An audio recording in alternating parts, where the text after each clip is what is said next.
నమస్తే, welcome to national round up. జాతీయ వార్తాంశాలని జాతీయవాద దృక్పథంతో విశ్లేషించే చర్చా కార్యక్రమం నేషనల్ రౌండప్ 72వ ఎపిసోడ్ సిద్ధంగా ఉంది. ఈ వారంలో జరిగిన కీలకమైన వార్తాంశాలకు సంబంధించి ఈరోజు మనం చర్చించబోతున్నాం.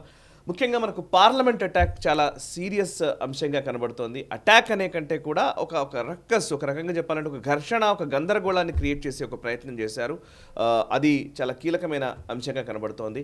అండ్ ఇంకా రాజస్థాన్, మధ్యప్రదేశ్ లాంటి రాష్ట్రాల్లో ముఖ్యమంత్రుల నియామకం విషయంలో కొంత ఎవరు ఊహించని విధంగా కొత్త వాళ్ళని తెరపైకి తీసుకురావడం అనేది కీలకమైన అంశంగా కనబడుతోంది. అండ్ ఈవెన్ తెలుగు రాష్ట్రాలకు సంబంధించి రేవంత్ రెడ్డి ముఖ్యమంత్రిగా బాధ్యతలు స్వీకరించారు, కానీ ఖజానా ఖాళీ అయిపోయిన పరిస్థితి కనబడుతోంది. ఇది ఒక కీలకమైన అంశం. అటు వైఎస్ జగన్మోహన్ రెడ్డి ఆల్రెడీ పొలిటికల్గా ఎలక్షన్స్కి సన్నద్ధమవుతూ ఉన్నారు. ఈ అంశం కూడా మనకు స్పష్టంగా కనబడుతుంది. ఇట్లా అండ్ శబరిమలలో భక్తుల రద్దీ గురించి కూడా మనం డిస్కస్ చేయబోతున్నాము. చాలా కీలకమైన అంశాలకు సంబంధించి మాట్లాడబోతున్నాము. ప్రస్తుతం అంతా ఉన్నారు సీనియర్ జర్నలిస్ట్ అండ్ నేషనల్ రౌండప్కి సంబంధించి చాలా వేలాది మందిని ప్రభావితం చేస్తున్నటువంటి వ్యక్తి, మై మెంటర్ శ్రీ సురేష్ కొచ్చాట్ల గారు ఉన్నారు. వెల్కమ్ సురేష్ జీ. సురేష్ జీ, అంటే ఈ వారం నుంచి నెక్స్ట్ వీక్ నుంచి అనుకుంటాను, నాకు తెలిసి నేను ఐమ్ జస్ట్ టెలింగ్, మొత్తం నేషనలిస్ట్ హబ్ పూర్తిగా ఒక కోర్ మన ఐడియాలజికల్ అంశాలకే పరిమితం అవ్వాలని అనుకుంటున్నాం. సో మధ్యలో కొంత పొలిటికల్ డెవలప్మెంట్స్ రావడము, ఎక్స్పాన్షన్స్లో ఉండడము, అవి ఇవి చాలా వాటికి కొంత మనం పెట్టాం. కానీ బట్ ఐడియాలజికల్ అంశాలు అండ్ దేశము, ధర్మము, ఇంకా తెలంగాణ రాజకీయాలు అయిపోయాయి. పార్లమెంట్ ఎలక్షన్స్ అయిపోతే ఇంకా పూర్తిగా మన సివిలైజేషనల్ ఆస్పెక్ట్స్లోకి వెళ్ళాల్సి ఉంటుంది. సో నేషనల్ స్టబ్లో కోర్ ఇష్యూస్ని మనం తీసుకోవాలనుకుంటున్నాము. And national roundup, global roundup లేదా రైట్ యాంగిల్ ఇట్లాంటి చాలా కీలకమైన షోస్కి కొంచెం ఇంపార్టెన్స్ కూడా ఉంది. కాబట్టి ఈవెన్ ప్రేక్షకులకు కూడా మనం కొత్తగా నేషనల్ రౌండప్ ఇవ్వాలనే ఆలోచనలో ఉన్నాము. సో ఫస్ట్ సరే, ఈ వారం సినాప్సిస్ యాక్చువల్లీ నిజానికి చాలా అంశాలు ఉన్నాయి. అందులో కీలకంగా మీరు ఏది ఫస్ట్ మాట్లాడాలి? ఇందాక నేను ఇంట్రొడక్షన్లో చాలా విషయాలు చెప్పాను. ఫస్ట్ ఏది మాట్లాడితే బెటర్, ఇది ప్రయారిటీ, ఇది ఫస్ట్ మాట్లాడాలి.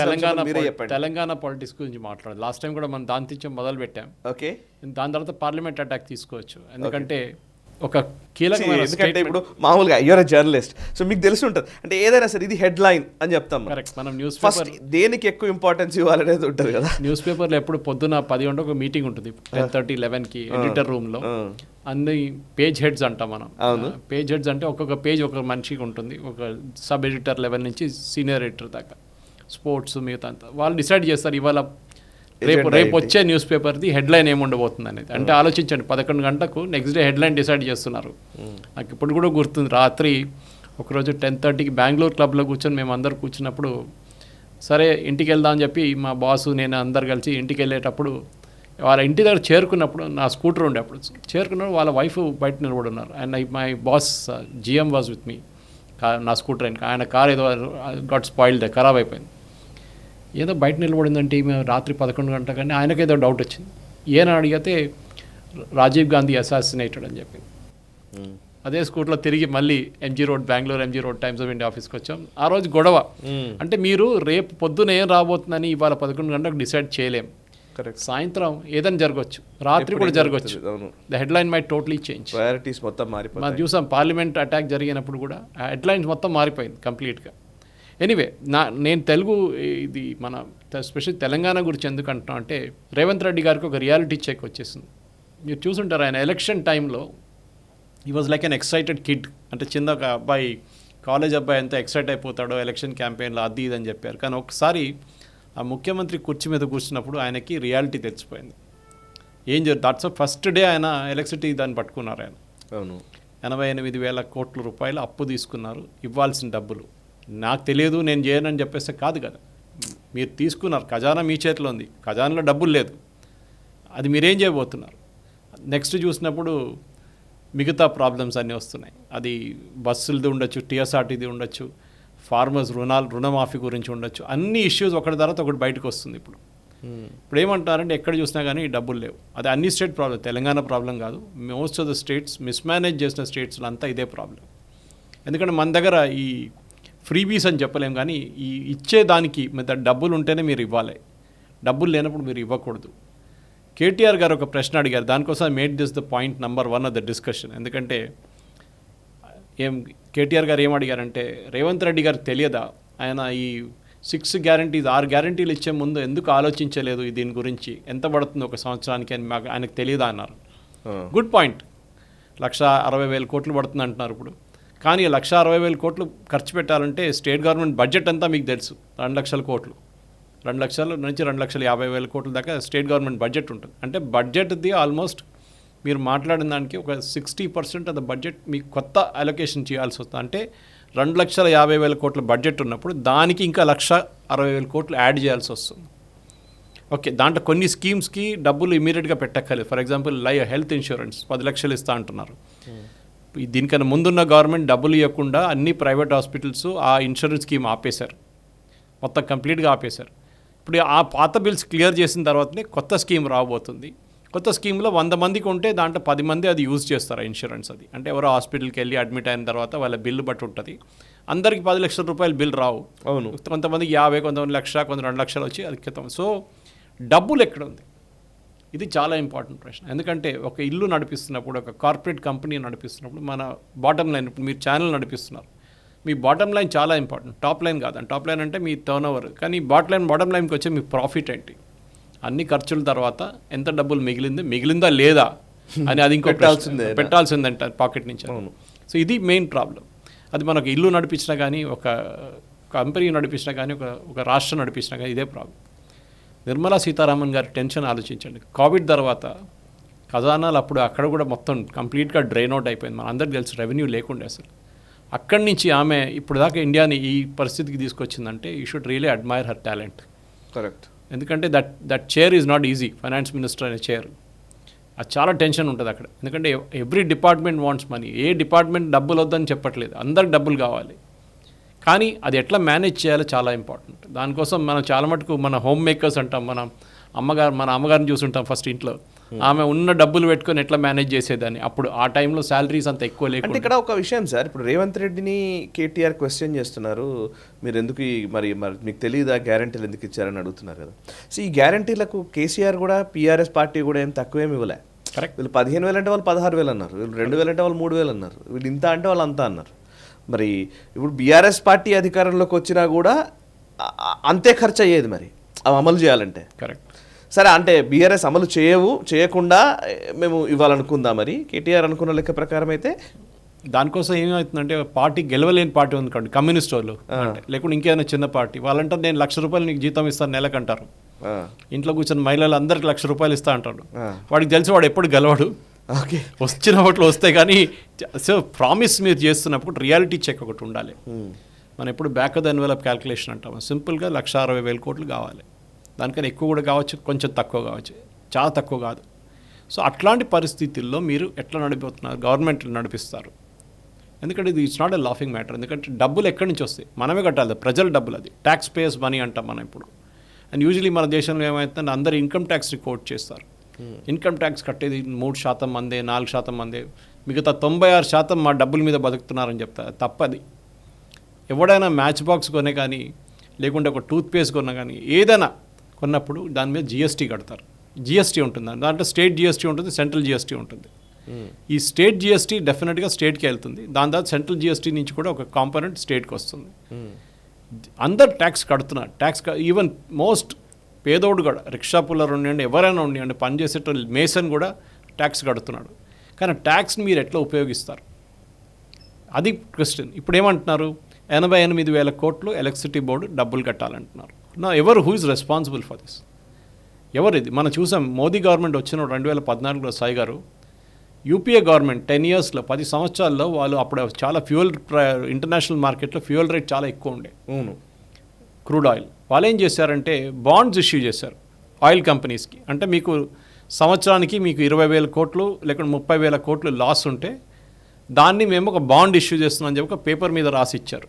అంటే ఈ బాండ్ రిడీమబుల్ ఎప్పుడు 10 సంవత్సరాల తర్వాత మీకు ఈ డబ్బులు ఇవ్వబోతున్నాం, విత్ ఇంట్రెస్ట్ ఇస్తామని చెప్పేసి ఆయిల్ కంపెనీలు పెట్టుకొని వాళ్ళు ఏం చేస్తారు, బ్యాంక్కి వెళ్ళి దాన్ని డిస్కౌంట్ చేసుకుంటారు. మాకు రాబోయే డబ్బులు ఇది, మాకు మీరు 10,000 కన్నా మాకు 9,500 కోట్లు ఇచ్చేసేయండి ఇప్పుడే, మాకు దాంతో పని ఉందని చెప్పేసి.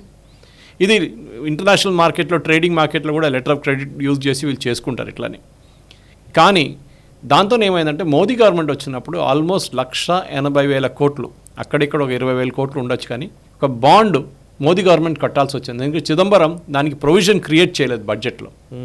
ఇది మన ప్రేక్షకులు కూడా అర్థం కాదు. మనం బడ్జెట్లో ఏదైనా ఒక ప్రామిస్ చేసినప్పుడు బడ్జెట్లో దానికి ప్రొవిజన్ క్రియేట్ చేయాలి.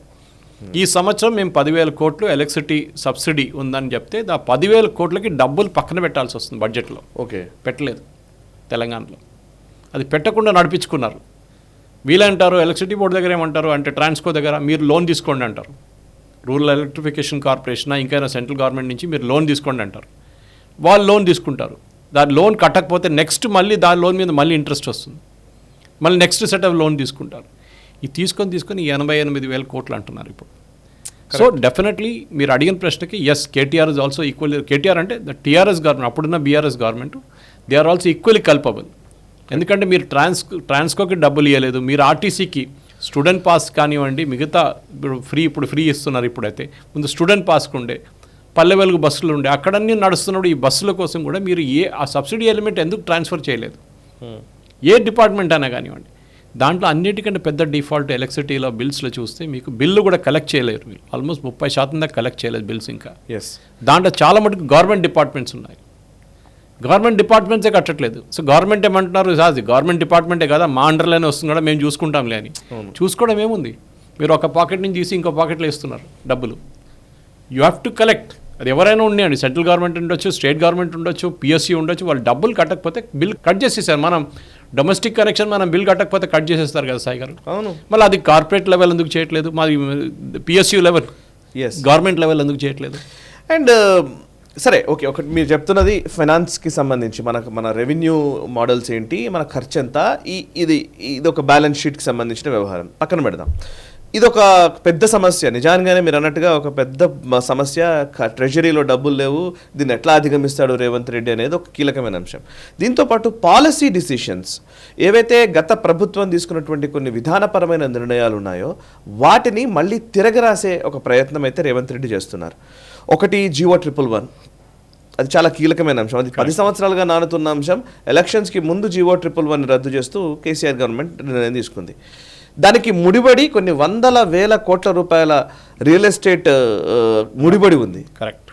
అండ్ 2 ధరణి పోర్టల్ని మొత్తానికి తీసేస్తారా లేకపోతే ఎలా ఉంటుంది అని రేవంత్ రెడ్డి చాలా స్పష్టంగా చెప్పారు. ధరణిని మేము మొత్తానికి తీసేయబోతున్నామని రేవంత్ రెడ్డి దగ్గర నుంచి, జాతీయ నాయకుల దగ్గర నుంచి అందరూ చెప్పారు. ఇప్పుడు ధరణి పోర్టల్ని ఒకవేళ తీసేస్తే రాబోయే రిపర్కేషన్స్ ఏమైనా ఎలా ఉంటాయి, దానికి ఆల్టర్నేటివ్స్ ఏంటి, లేకపోతే ఇప్పటిదాకా చేసిన ధరణి నష్టాన్ని ఎలా పూడుస్తారు, ఇట్లాంటి కీలకమైన అంశాలు. ఇక మూడవది, నిజానికి ఈరోజు మనం మాట్లాడుతున్న వాటిల్లో అన్నింటికీ కూడా ఒక సెంట్రల్ గవర్నమెంట్ సపోర్ట్ అనేది కీలకమైన విషయం. రేవంత్ రెడ్డి దాన్ని గుర్తించారు. వెంటనే కిషన్ రెడ్డి గారితో మాట్లాడారు. సెంట్రల్ గవర్నమెంట్ సపోర్ట్ మాకు కావాలని అడిగారు. అండ్ అక్కడ ఉన్న కీలక నాయకుల్ని కలవడానికి మీరు నాకు చొరవ చూపాలని కూడా చెప్పారు. సో కల్పించాలి అని కూడా చెప్పారు. సో అంటే స్టేట్ అండ్ సెంట్రల్ ఈ ఫెడరల్ సిస్టంలో ఉండేటువంటి ఆ సుహృద్భావ వాతావరణం కూడా చాలా కీలకమని రేవంత్ రెడ్డి గుర్తించారు. సరే, డబ్బులు పక్కన పెడదాం సార్. డబ్బులు పక్కన పెడితే విధానపరమైన అంశాల్లో రేవంత్ రెడ్డికి ఉన్న ఛాలెంజెస్ ఏంటి, తీసుకుంటున్న నిర్ణయాల రిపర్కేషన్స్ ఏ విధంగా ఉండవచ్చు? ఫస్ట్ ఎయిర్పోర్ట్ మెట్రో డీటెయిల్ తీసుకుంటాం. పర్ఫెక్ట్. అవును, అది ఇంకా చాలా కీలకమైంది. కరెక్ట్. ఎందుకంటే దాని మీద చాలా మంది డిస్ప్యూట్ ఉండే. మనం అప్పుడు మాట్లాడాం కూడా. కరెక్ట్. నేషనల్ రౌండప్లో ప్రకటించిన రోజే మనం మాట్లాడాము. ఒక గేటెడ్ కమ్యూనిటీ ఉన్న నాకు మనిషి ORR పక్కన ఉన్న నర్సింగి ఉండొచ్చు, లేకుంటే మోకిలా వైపు ఉండొచ్చు, శంకర్పల్లి వైపు నుంచి వచ్చి మెట్రోకి ఎక్కుతున్నారని వీళ్ళ లాజిక్ ఉండే. ఒక గేటెడ్ కమ్యూనిటీలో 5 కోట్లు 3 కోట్లు పెట్టి కొన్న మనిషి, లేకుంటే 2 కోట్ల అపార్ట్మెంట్ కొన్న మనిషి ఆ రోడ్డు మీద ఎక్కడైనా కానివ్వండి, వాళ్ళు మెట్రో దాకా వచ్చి మెట్రో ఎక్కి మెట్రోలో లగేజ్ పెట్టి ఎయిర్పోర్ట్లో దిగి మళ్ళీ ఎయిర్పోర్ట్ నుంచి లగేజ్ తీసుకొని ఎయిర్పోర్ట్ లోపలికి వెళ్ళరు. వాళ్ళు ORR యూజ్ చేసుకుంటారు. వాళ్ళ కార్లు వెళ్తారు, అక్కడ దిగేసి డైరెక్ట్లీ ఎయిర్పోర్ట్ లోపలికి వెళ్ళిపోతారు. ఇది వాడేది ఎవరంటే మన రాయదుర్గ్ నుంచి వచ్చే క్రౌడ్ వాడతారు. మోస్ట్లీ ఐటీ క్రౌడ్ లాంటి యంగ్ క్రౌడ్. వాళ్ళు వెళ్తున్నా, బెంగళూరుకి వెళ్తున్నా, లేకుంటే చెన్నైకి వెళ్తున్నా, బ్యాగ్ తీసుకొని ఎయిర్పోర్ట్కి వెళ్ళడం, హాఫ్ అన్ అవర్లో వెళ్ళిపోతామని చెప్పి. ORRలో మీరు ఎట్లా వెళ్ళినా కానీ హాఫ్ అన్ అవర్లో వెళ్ళిపోతారు. మీరు కార్లో వెళ్ళినా కానీ, ట్రైన్లో వెళ్ళినా కానీ అదే స్పీడ్ ఉంటుంది. 120 కిలోమీటర్ స్పీడ్లో వెళ్తున్నారు మీరు. సో ఎందుకు అక్కడ ORR? న్యాచురల్లీ దానికి ఒక రియల్ ఎస్టేట్ కనెక్షన్ ఉండే. అప్పుడే దీని గురించి చాలా పక్కనే మెట్రోకి 5 నిమిషాల దూరంలో, మెట్రోకి 10 నిమిషాల దూరంలో అని మళ్ళీ పెద్ద రియల్ ఎస్టేట్ బిజినెస్ మొదలు పెట్టారు. ఇప్పుడు GO 111 దానికి లింక్ చేసుకున్నారు. ఇప్పుడు రేవంత్ రెడ్డి గారు ఈ డిసిషన్ నేను ఆయన బ్యాక్ చేసుకున్నాను. ఎందుకంటే ఒకటి GO111 వాజ్ ఇల్లీగల్. ఎందుకంటే గండిపేటకి వచ్చే నీళ్లు చాలా మటుకు బ్లాక్ అయిపోయింది. గండిపేటకి వచ్చే నీళ్ళు అంటే మనం చూస్తే ఒరిజిన్ దాన్ని వికారాబాద్లో అక్కడ ఉంది, వికారాబాద్ వైపు ఉంది. అది వికారాబాద్లో మన గుడి గుర్తుంటుంది మీకు. ఆ గుడి దగ్గర అనంతగిరి గుడి ఉంది ఒకటి. ఆ గుడి పక్కనే ఒక పెద్ద చిన్న ఒక ట్యాంక్ లాగా ఉంటుంది. అక్కడ అందరు వెళ్ళి స్నానం చేస్తారు, పూజలు చేస్తారు, అంతా చేస్తారు. అక్కడి నుంచి మూసీ సోర్స్, అక్కడి నుంచి స్టార్ట్ అవుతుంది. మూసీ అనేది రివర్ అన్నమాట. అక్కడి నుంచి ఇది ఈ కెనాల్స్ లాగా వర్షంలో ఇప్పుడు ముందంతా 20, 30, 40 సంవత్సరాల ముందు చాలా మంచి ఫ్లో వస్తుండే గండిపేటకి. తర్వాత మంజీరా వచ్చిన తర్వాత గండిపేట ఇంపార్టెన్స్ కొంచెం తగ్గిపోయింది. హుస్సేన్ సాగర్, హిమాయత్ సాగర్ మనం చెప్తాము, రెండు మన ఉన్న రిజర్వాయర్స్. మోక్షగుండం విశ్వేశ్వరయ్య గారు కట్టారు 1908 ఫ్లడ్స్ తర్వాత. ఫ్లడ్ని ఆపడానికి GO111లో ఏం చేశారంటే మొత్తం తీసేస్తున్నారు, కంప్లీట్ తీసేస్తున్నారు. అది again was a real estate move. దానికి చాలా మటుకు ఎన్వైరన్మెంటలిస్ట్ కోర్టు కూడా వెళ్ళారు, కేసు ఇంకా నడుస్తుంది కోర్టులో. గవర్నమెంట్ కూడా అష్యూరెన్స్ ఇచ్చారు, మేము ఇప్పుడు ఏం చేయట్లేదు, మరి తర్వాత చేసుకుందాం అని చెప్పేసి. సో దాట్ ఈ రెండు మూవ్స్ హియర్ ఐ థింక్ చేస్తున్న కరెక్ట్. రేవంత్ రెడ్డి గారు చేసిన మూవ్స్ చాలా కరెక్ట్. ఎందుకంటే మనకు సిటీ జాగ్రఫీ తెలిసిన చాలా మంచిగా తెలుసు. ఫలక్నుమా నుంచి మీకు ఎయిర్పోర్ట్కి వెళ్ళడానికి చాలా దగ్గర డిస్టెన్స్. ఫస్ట్ మీరు ఈ ఓల్డ్ సిటీ అలైన్మెంట్ కంప్లీట్ చేస్తేనే మీకు అక్కడి నుంచి మెట్రోకి వెళ్ళడం చాలా ఈజీ ఉంటుంది. ఇంకొక వైపు ఎల్బీ నగర్ నుంచి వనస్థలిపురం ఆ సైడ్ నుంచి మీరు ఈజీగా మెట్రో ఇంకొక ఎయిర్పోర్ట్ కూడా తీసుకోవచ్చు. శ్రీశైలం ఆ వైపు నుంచి, నాగోల్ నుంచి కూడా తీసుకోవచ్చు మీరు. అది ఎందుకు చేయట్లేదు? And that to goes through చాలా క్రౌడెడ్ ఏరియా లోపల నుంచి వెళ్తుంది. అది ఏదో మనుషులు లేని ఏరియాలా కాదు ఓఆర్ఆర్లో ఉన్నప్పుడు. అది చేయకుండా ఇది ఆబ్వియస్లీ చేసిన దానికి ఆయన చెక్ పెట్టారు ఒకటి. చూద్దాం ఆల్టర్నేట్ ప్రపోజల్ ఏం రాబోతుంది, ఎవరు బెడ్ చేస్తారు అని చూడాల్సి వస్తుంది. అని ల్యాండ్ అక్విజిషన్ పెద్ద ఇష్యూ ఉండబోతుంది, ఎందుకంటే చాలా క్రౌడెడ్ ఏరియా నుంచి వెళ్తుంది. కానీ క్రౌడెడ్ ఏరియా నుంచి వెళ్ళినప్పుడు అంతమంది అక్కడ క్రౌడ్ ఉన్నప్పుడు డెఫినెట్గా ఈ మెట్రోకున్న రిసెప్టివిటీ పెరుగుతుంది. ఇప్పుడు మెట్రో చూడండి, రోడ్ నెంబర్ 5 బంజారా హిల్స్లో జూబ్లీ హిల్స్లో ఒక మెట్రో స్టేషన్ పెట్టారు. ఎవరు వెళ్ళారండి అక్కడ? ఎవరు ట్రైన్లో ఎక్కడో దిగరు అక్కడ, ఎందుకంటే చాలా డెజలేట్ ఏరియాలో తీసుకెళ్ళి పెట్టేశారు. అదే టైంలో మీరు మిగతా స్టేషన్స్ చూడండి, అది పరేడ్ గ్రౌండ్స్ ఉండొచ్చు, అది మీరు అమీర్పేట్ ఉండొచ్చు, ఇంటర్చేంజ్ స్టేషన్స్ ఉండొచ్చు, even Jubilee Hills check post కూడా క్రౌడ్ ఉంటుంది. సో మీరు ప్యాసింజర్ లోడ్ పెట్టుకొని చూడాలంటే రియల్ ఎస్టేట్ కనెక్షన్ కాకుండా, ఇది జగన్ గారు అమరావతికి చెక్ పెట్టినట్లే ఇది కూడా అంతే సంగతి. ఆయనకి కోపం ఏముండంటే నాయుడు గారు మొత్తం అన్ని చుట్టుపక్కల ల్యాండ్ అంతా కొనేసుకున్నారు అమరావతి కోసం, నేను అక్కడి నుంచి అమరావతిని తీసి పక్కన పడేసి వైజాగ్ వెళ్ళిపోతా అని చెప్పి ఆయన ప్రపోజల్ పెట్టిండు. అది కూడా నిజం ఉండొచ్చు, చాలామంది అన్నారు ల్యాండ్ కొనుక్కున్నారని చెప్పేసి. ఈ నిర్ణయం ఒకటి GO111 రివోక్ చేయడము, ఇంకోటి airport metro express alignment change, రెండు కరెక్టే. మీరు ధరణి పోర్టల్ గురించి అడిగారు సాయి గారు. మన సిటీలో మనం రిజిస్ట్రేషన్ చేస్తున్నప్పుడు ఒక ఎన్కంబరెన్స్ సర్టిఫికేట్ అని ఒకటి అడుగుతాం. ఎప్పుడైనా మీరు వెళ్తున్నప్పుడు 13 సంవత్సరాలకి ఈసీ లాస్ట్ 13 years ఆ ల్యాండ్ ఎవరి దగ్గర ఉండే అని చెప్పేసి, ఆ ప్రాపర్టీ ఎవరి దగ్గర ఉండే అని చెప్పేసి ఈసీ దొరుకుతుంది. అది ఎట్లా అచీవ్ చేశారండి? అది ఎవరో ఫీడ్ చేశారు కదా సిస్టంలో. అవును, సిస్టంలో ఫీడ్ చేసినప్పుడు కదా ఇన్ఫర్మేషన్ వచ్చింది. మీకు తెలిసిపోతుంది 13 సంవత్సరాల ముందు ఈ మనిషి దగ్గర ఉండే, లేకుంటే నా పేరు మీదనే ఉండే, అది అట్లానే కంటిన్యూ అవుతుంది అన్నకి. అది చేసినప్పుడు ఈ ధరణి కూడా ఎందుకు చేయట్లేదండి? అట్లా ప్రాబ్లం ఎక్కడ వస్తుందంటే ధరణిలో ఎంటర్ చేసిన వాళ్ళ ఇంటిగ్రిటీ చాలా ఇంపార్టెంట్. ఇది రెవెన్యూ ఆఫీషియల్స్ చేస్తున్నారు. వాడికి ఎవడో లంచం ఇస్తే ఈ పేరు తీసి ఇంకో పేరు పెడుతున్నాడు వాడు. ఇది జరిగింది అదే. పేదోళ్ళు ఉన్నారనుకోండి, వాడికి తెలియదు కూడా, ఎవడో డబ్బులు వచ్చి చెప్పి ఈ జగ నాదని చెప్పి డాక్యుమెంట్ ఇచ్చి వాడికి ఒక ₹1,00,000 ఇచ్చేస్తే వాడు పేరు మార్చేస్తున్నాడు ధరణి పోర్టల్. సిటీలో ఉన్నవాడికి అవేర్నెస్ ఉంటుంది, వాడు పట్టుకుంటాడు ఇమీడియట్గా. సిటీలో ఉన్నవాడికి వాడు నెక్స్ట్ ప్రాపర్టీ ట్యాక్స్ కట్టబోతుంది, అప్పుడు తెలిసిపోతుంది వాడికి ఇది ఏదో ప్రాబ్లం ఉందని. రెగ్యులర్గా చెక్ చేసుకోలేరు వాళ్ళు. పేదోళ్ళు వాళ్ళకంత ఎడ్యుకేషన్ లేదు. వాళ్ళని వీళ్ళు ఈ రెవెన్యూ ఆఫీషియల్స్ ఆడిన గేమ్ ఇది. ఇది కూడా నేను చెప్పలేదు, నాకు గుర్తుంటుంది. జగదీష్ రెడ్డి గారు ఆ రోజు నేను ఇంటర్వ్యూ చేసినప్పుడు ఆయన్ని ఒక ఛానల్లో ఆయన చెప్పారు, ఇది తప్పు రెవెన్యూ ఆఫీషియల్స్ నడుస్తుంది, వాళ్ళు చేసిన దానికోసం మా గవర్నమెంట్ మీద వచ్చి పడ్డదని చెప్పేసి. మీరేం చేస్తున్నారండి అప్పుడు? ఆయనని కాదు, గవర్నమెంట్, కేసీఆర్ గవర్నమెంట్ ఏం చేశారు? ఒక పోర్టల్ పెట్టే ముందు మీరు ఫస్ట్ ఒక పైలట్ ప్రాజెక్ట్గా ఒక డిస్ట్రిక్ట్ తీసుకోవాలి, లేకుంటే ఒక మండల్ తీసుకోండి. ఆ మండల్లో మొత్తం ఇంప్లిమెంట్ చేసిన తర్వాత అక్కడ కరెక్ట్గా పనిచేస్తుంది అనుకోండి, దాన్ని మళ్ళీ you should take it all over the state. ఏదో ఫస్టే పెద్ద సైట్ లాంచ్ చేయబోతుంది. ఇదే స్కీమ్ మోదీ గవర్నమెంట్ లాంచ్ చేశారు. వాళ్ళు ఇది డ్రోన్ పెట్టేసి అగ్రికల్చర్ ఫీల్డ్స్ మార్క్ చేసుకున్నారు క్లియర్గా ఎవరెవరికి ఉందని చెప్పి. ఎందుకంటే వీళ్ళు ఇన్పుట్ ఇస్తున్నారు కదా, ₹6,000 అని చెప్పేసి ఇన్పుట్ ఇస్తున్నారు. సో వాళ్ళకి తెలియాల్సి వస్తుంది ఎవరి పేరు మీద ఉంది ఈ ల్యాండ్. సో జియో ట్యాగింగ్ చేసి వాళ్ళు చేస్తున్నారు. మీరు సెంట్రల్ గవర్నమెంట్తో వర్క్ చేయొచ్చు కదా దీని మీద. ఈ ధరణి వాజ్ అ బిగ్ స్కామ్, దాంట్లో డౌటే లేదు. అది ఎట్లా దాన్ని రీఫార్మేట్ చేస్తారు మీరు అడిగిన ప్రశ్నకి నాకు కూడా జవాబు లేదు. ఎందుకంటే ఫస్ట్ కన్సల్టేటివ్ పేపర్ రిలీజ్ చేసి మీకు కేసీఆర్ గారు తన ప్రతి స్పీచ్ నేను అబ్జర్వ్ చేశాను, ఆల్మోస్ట్ ఏ సభలో వెళ్ళినా కూడా సేమ్ ఆయన ప్రతిసారి మాట్లాడింది ఏంటంటే ధరణి తీసేస్తామంటున్నారు, ధరణి తీసేస్తే రైతు బంధు అయిపోతుంది, ఆగదండి. ధరణి తీసేశారంటే రైతు బంధు అయిపోతుంది, మీ ఇష్టం. ఇదే చెప్పారు ఆయన చాలా సార్లు, ఇదే చెప్పారు. ఎందుకంటే ధరణి అనేది ఓన్లీ అగ్రికల్చరల్ ల్యాండ్ ఒకటే కాదు కదా. అవును అవును. సో మీరు దానికి రిజిస్టర్ చేయడానికి చాలా ఇంకా ఉన్నాయి, ఇంకా మెథడాలజీస్ ఉన్నాయి. మీ దగ్గర రా డేటా ఉంటుంది, మీ దగ్గర ధరణి డేటా మీ దగ్గర ఆల్రెడీ మీరు రైతు బంధు ఇచ్చినప్పుడు మీ దగ్గర డీటెయిల్స్ ఉంటుంది. అప్పుడు కూడా నేను అడుగుతున్నాను సాయి గారు, 5 ఎకర్లకైనా ఎక్కువ ఎందుకు ఇస్తున్నారండి రైతు బంధు? 50 ఎకర్లు ఉన్నప్పుడు నేను చెప్తే స్టేట్ మినిస్టర్స్ కొంతమంది కేసీఆర్ క్యాబినెట్ నాతో ఆర్గ్యూ చేశారు. 100 ఎకర్లు ఎవరి దగ్గర లేదండి, ల్యాండ్ సీలింగ్ వచ్చిన తర్వాత ఎవరు ఏం చేస్తారు? 100 ఎకర్లు ఉన్న ఫ్యామిలీ ఏం చేస్తారంటే హస్బెండ్ పేరు మీద 25 ఎకర్లు, వైఫ్ పేరు మీద 25 ఎకర్లు, వాళ్ళ పిల్లల మీద డివైడ్ చేసుకొని ఈ ల్యాండ్ వాళ్ళ దగ్గరే ఉండిపోతుంది. 5 ఎకర్ల కన్నా ఎక్కువ ఇవ్వకండి, వాళ్ళు ఎవరికి డబ్బులు ఇవ్వక్కర్లేదు, దే క్యాన్ మేనేజ్. లేకుంటే 10 ఎకర్లు మ్యాక్సిమం పెట్టుకుందాం, 10 కూడా అక్కర్లేదు, 5 నుంచి ఫినిష్ చేసి వాళ్ళకి డబ్బులు ఇవ్వండి. తో మీ బడ్జెట్ తగ్గిపోతుంది. ఈ ధరణి పోర్టల్ అనేది ఐ థింక్ దాన్ని మొత్తం రీఫార్మేట్ చేసి మిగతా స్టేట్స్లో ఎక్కడైనా ఇది ఇంప్లిమెంట్ చేశారని చూసి ఆ సేమ్ మెథడాలజీ ఇక్కడ తీసుకొస్తే, ఇంగ్లీష్లో అంటారు you don't need to reinvent the we'll all over again.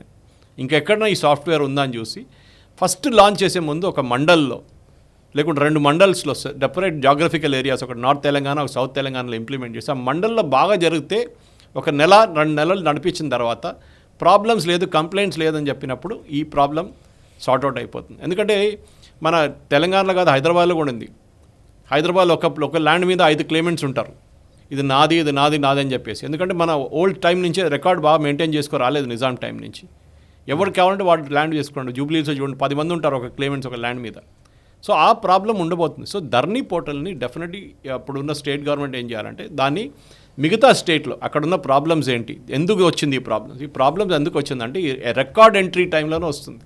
ఎవడో ఎంట్రీ చేస్తున్నాడో వాడే కరప్షన్ చేస్తున్నాడు. మన దగ్గర హైదరాబాద్ కూడా జరిగింది సాయి గారు, రేట్ చేశారు ఇక్కడ కూడా. చాలా మటుకు డేటా ఎంట్రీ ఆపరేటర్స్ కరప్ట్ వాళ్ళు కాంట్రాక్ట్ మీద తీసుకుంటారు. వాడేం చేస్తాడు, డబ్బులు తీసుకొని ఇట్లా పేర్లు మార్చేస్తాడు. అవును. సో అది పట్టుకున్నారు. సో ఒక భయం ఉంటుంది. కానీ సిటీలో ఏంటని చెప్పిన సేమ్ ఎడ్యుకేషన్ లెవెల్ ఎక్కువ ఉన్నప్పుడు మనం దాన్ని ఛాలెంజ్ చేస్తాం మనం వెళ్ళి.